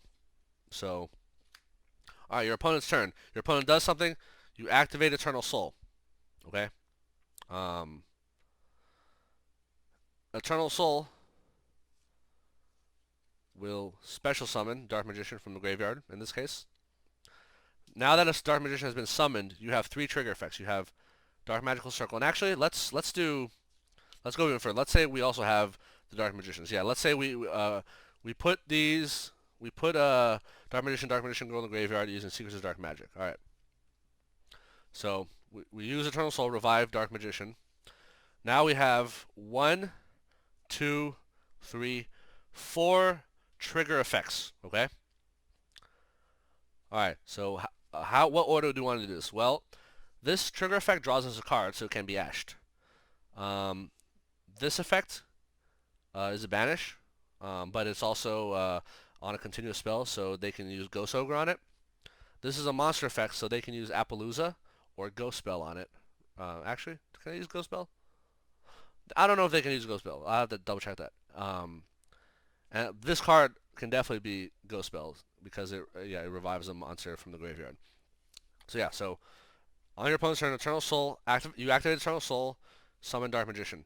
Now, if you want, you have a bunch of trigger effects, but one thing just to keep in mind is that Magician Salvation is the only trigger effect that targets. Therefore, you may want to do this on a separate chain, right? So one thing you can do is, if you don't want the Dark Magician to get ashed, Chainlink 1. So trigger effect Chainlink 1. Chainlink 2, if you don't want this to be Ghost Ogred. And then Chainlink 3, Salvation, targeting Dark Magician. It will resolve backwards. Salvation will summon the Dark Magician Girl. This will banish, and this will draw you a card. So in this case, we protected these 2. These are probably the most important 2 to protect, this one especially, right? And then on a new chain, you can do another trigger effect, Chainlink 1, tribute Dark Magician, bring this guy up, right? That's one way to do it. What if you didn't have Salvation? Then you can protect all those using Magician's Rod. So let's say you use Eternal Soul, you revive Dark Magician, Chainlink 1, the Dark Magicians to draw a card, Chainlink 2, Dark Magical Circle to banish one of their cards, Chainlink 3, Rod, tributes this, right? And then this will come back to your hand, that will banish a card, and then this will draw you a card. Right. So obviously you choose the order of chains based on what cards. Like you could put this one on the outside if you're afraid if they don't have Ghost Spell or they don't have Ghost Spell, you can do that. Or if you don't care if they ash this because it's just a draw 1. Yeah, because one would argue that banishing and recycling Rod is more important. But like yeah, any of those can work. So like activate Eternal Soul, revive Dark Magician. We could do Chainlink 1, Rod. Chainlink 2, Circle Banish, and Chainlink 3 to draw a card. Of course, they can ash a draw 1, but like you protected Rod from salvaging itself, and you protected the Banish, right? Or if they don't have Ghost Ogre, you can do, another order you can do. So you summon Dark Magician, you could do Chainlink 1, Rod, Chainlink 2, draw, Chainlink 3, banish, right? So you decide the order based on what you know about their field. Like if they have Appaloosa on the field or a Monster Negate, maybe you want to leave this one for last. Like this be Chainlink 3 because it's a spell, not a monster. So they can't use Appaloosa to negate your monster effects, right? So just something to keep in mind that whenever you have like multiple trigger effects in play, to make sure that you correctly do a chain. So like for example, if you're against a Sky Striker player, maybe they run Skullmeister and not Ghost Ogre. So if they run Skullmeister, that means they can Skullmeister this. So to protect against this, you put this on the lower chain, right? For example, right? But yeah, so just something to keep in mind. Very important that you know how to chain block and that you pick the order correctly based on the situation. And also to be careful about Salvation because you don't want to use Salvation because remember, this card targets. If you lose a target, it doesn't work. So if you target Dark Magician with Salvation, you should not activate Souls to tribute Dark Magician because then Salvation will not activate, right? Will not resolve because this is a target effect. So keep that in mind that yeah, this may have to be on a separate chain, but not necessarily. So, I mean, obviously, if you don't even have a rod, like you can just go ahead and do whatever. But yeah, just be careful about when you're doing the chain block interaction between the rod graveyard effect and the salvation on field effect. Test hand one. We just shuffled our deck. We're gonna draw 5 cards and see how we play our hand. So far, so good. Ooh, I'm liking this. I'm liking this a lot. Ooh, this is an excellent starting hand. This is what you want to see. Like, oh man, this is a great hand. All right, so how do we start off? Well, first of all, we have souls, which is half of our combo, our main combo that we want, which is rod souls. We start, activate Illusion of Chaos. Show this to your opponent, and we will be searching Magician's Rod from our deck to our hand. And now we have to put a card back. In this case, because all the cards here are useful, I'm going to put Illusion of Chaos back on top of the deck. Next, we're going to normal summon Magician's Rod. Activate its effect to search. Whoops. Grab Soul Servant to the hand. Now we're going to activate Magician's Soul's effect in the hand, sending the Dark Magician Girl as cost to summon special summon Magician's Souls onto our field. Alright, now we check, are there any cards in our hand that we want to ditch off Magician's Souls? In this case, no. All these cards are great, so we're not going to use Magician's Souls effect for that. So instead, we're just going to link 2 into Predaplant Verde Anaconda. Activate Predaplant Verde Anaconda. Pay 2,000 life points.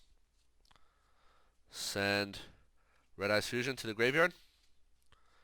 Fusing Red Eyes Black Dragon and Dark Magician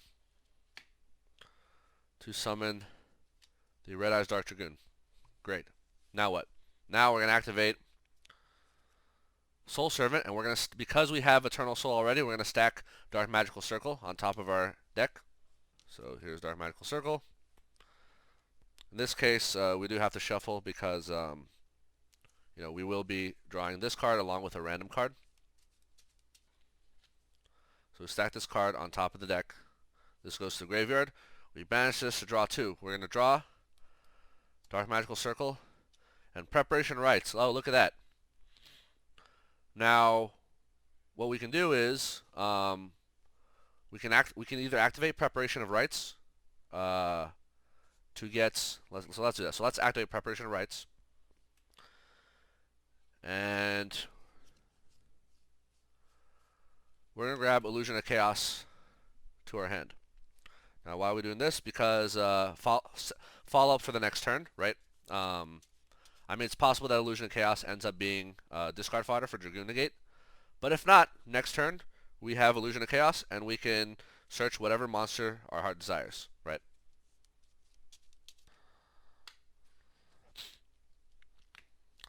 Now, we activate Dark Magical Circle. We'll look at the top 3 cards of our deck. In this case, it happens to be these 3. Not particularly, we can't add any, right? So we're going to put them back on top of our deck. Upstart on the bottom. Rod in the middle. Solemn Strike on top. Why Solemn Strike on top? Because we already have a rod in the graveyard that we can recycle. So we're going to have a rod in our hand anyway. So we might as well get that second Solemn Strike, right? So now we set Eternal Soul. Set these 2. And now you can pass for turn.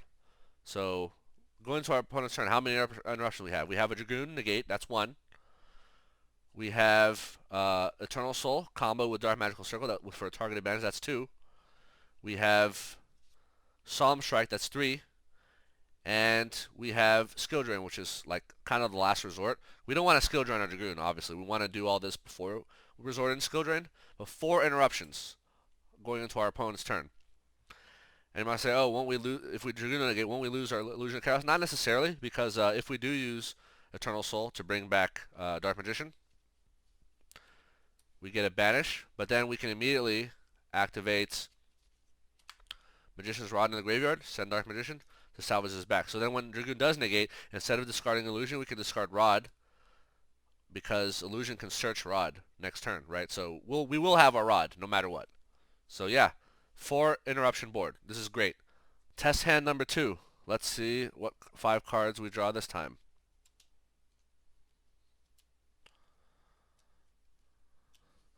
Okay, not bad. Not the greatest. But it pretty much gets us everything we need without having to do much, right? So how should we start? So we could attempt to summon souls and see if sending Red Eyes Fusion will draw us like a second monster, but that's too risky. In this case, just hard play Red Eyes Fusion, right? We run 3 of these for a reason. Activate Red Eyes Fusion, sending Red Eyes Black Dragon, Dark Magician from the deck to the graveyard. Summon Red Eyes Dark Dragoon. Cool. Set skill drain, set central tribute, pass return. How many interruptions is this? 1 Dragoon negate, right? In this case, like if we negate, we'll obviously send the vanilla monster Dark Magician. We have turn to tribute to clear the board, or and we have skill drain to just kill their skills. Like that's it. 3 interruptions right here. Just can't really complain about a board like this, right? Like, please run 3 Red Eyes Fusion. Sometimes, if you don't have any other obvious way to get to Anaconda, just hard play this. It's not a big deal, right? I mean, this works because I also have like other backrow. I mean, if you're someone who prefers hand traps, play hand traps instead of traps. I just think that these traps are going to be more impactful than an Ash or a Veiler, right? This literally blows up a board, ignores it, and then this is a last resort. Like, oh, if they're getting close to being able to out your Dragoon, or like, trying to combo off, you just stop. Just say no, right? And guess what? If you do activate Skill Drain and Dragoon is not outed, remember, Magician Souls can literally get rid of Skill Drain next on your turn. So this is fine. There you go.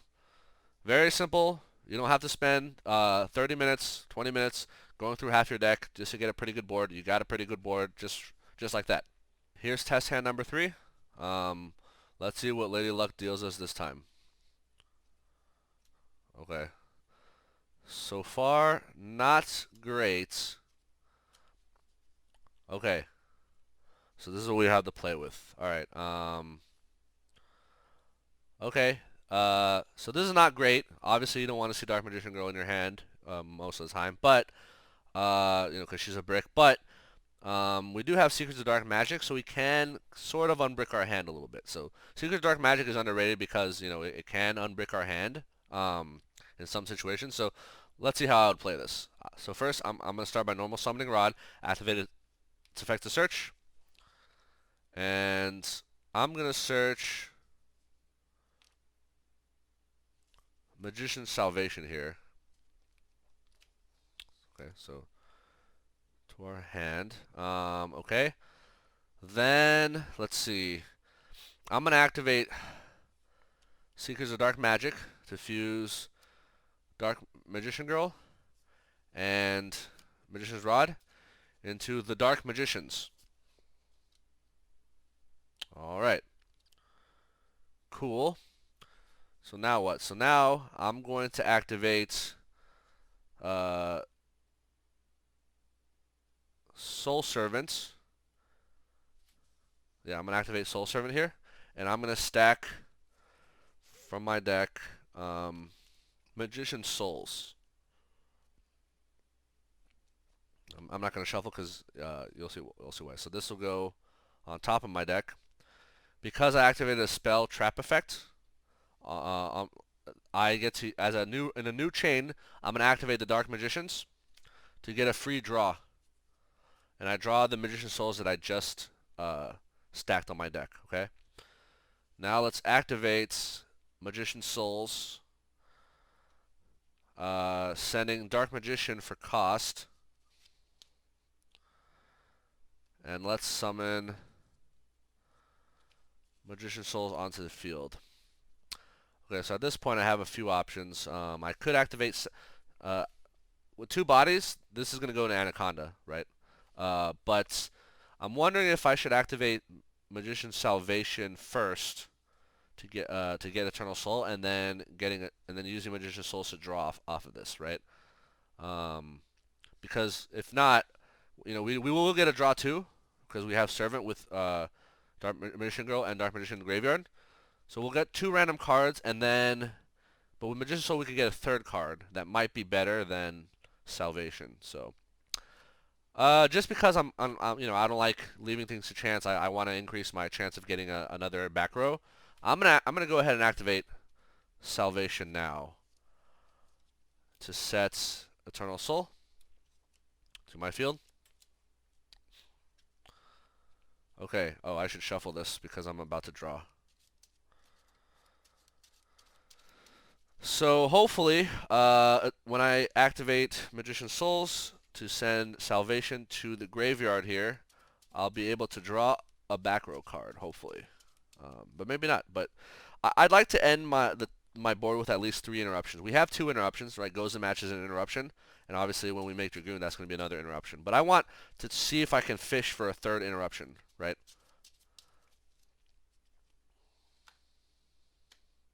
So let's see if we're able to. So activate Magician's Soul, send this to the graveyard, and get a draw 1.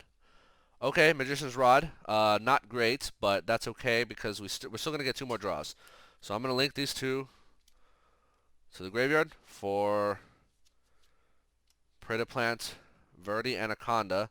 Activate Verdi Anaconda effect. We'll be sending Red Eyes Fusion to the graveyard with the Red Eyes Black Dragon and our 2nd Dark Magician to summon the Red Eyes Dark Dragoon. So check this out. So we got all of our bricks into our graveyard, right? Red Eyes, both Dark Magicians, and Dark Magician Girl from this play, right? Now we still have Soul Servant, so we're still going to get some draws, but I should really shuffle the deck before that to make sure. Yeah, if I can just get 1 more interruption, I'll feel a lot better. Like ideally, you want to go for 3 interruptions, right? So right now we have Dragoon Negate, we have Gozen Match, Eternal Soul. Like it's technically an interruption, but like, I mean, it would just revive Dark Magician. It doesn't actually disrupt your opponent's play. So if we can like just top deck, cut. All right. Oops. So let's see if this works. So we're gonna go ahead and banish Soul Servant for cost. Draw 2. Oh, baby, look at that. All right. So what does this mean? All right, this means a few things. First of all, we're going to activate Preparation of Rites to search Illusion of Chaos because we have not yet used Illusion of Chaos this turn. Activate Illusion of Chaos to search Apprentice Illusion Magician. Why Apprentice Illusion? Because we already used Rod, we already used Souls, and Rod is in our graveyard, so we could recycle it in the next turn. But Apprentice Illusion gives us another quote-unquote interruption on our opponent's turn, right? Because if they try to attack our Dragoon with like a big beater, we send her to the graveyard, and Dragoon gains 2,000 attack. So we might have a 6K Dragoon on their turn if they try to attack into it with Accesscode or whatever. So now we put a card on top of our deck. We're going to draw it afterwards anyway, so I'm just going to go ahead and put Illusion of Chaos on top of the deck. The reason being, so we're going to set 2 here, right?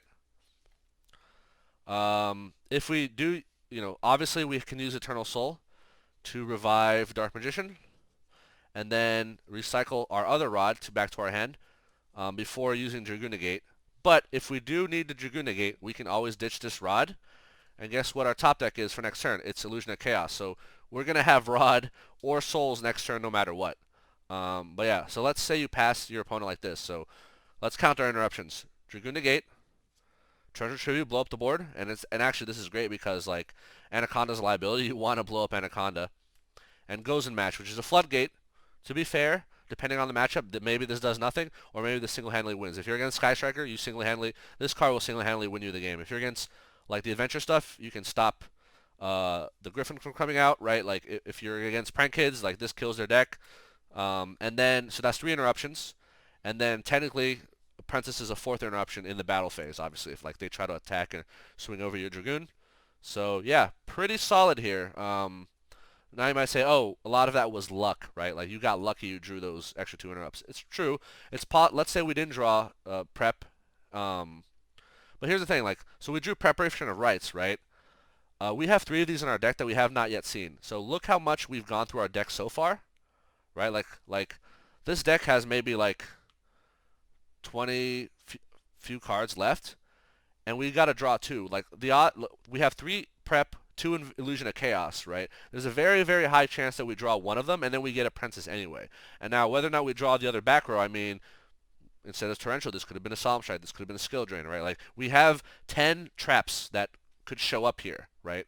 Like well, one of the 10 traps is already here, but like imagine like you draw 2, you're fishing for a trap. And actually, we drew 3 because we did send salvation and we got the rod. But that could have been a trap, right? So you might say, oh, maybe you got lucky, perhaps. But like, if your deck is filled with enough good cards, when you randomly draw 1, 2, 3 cards, you'll likely see one of them, right?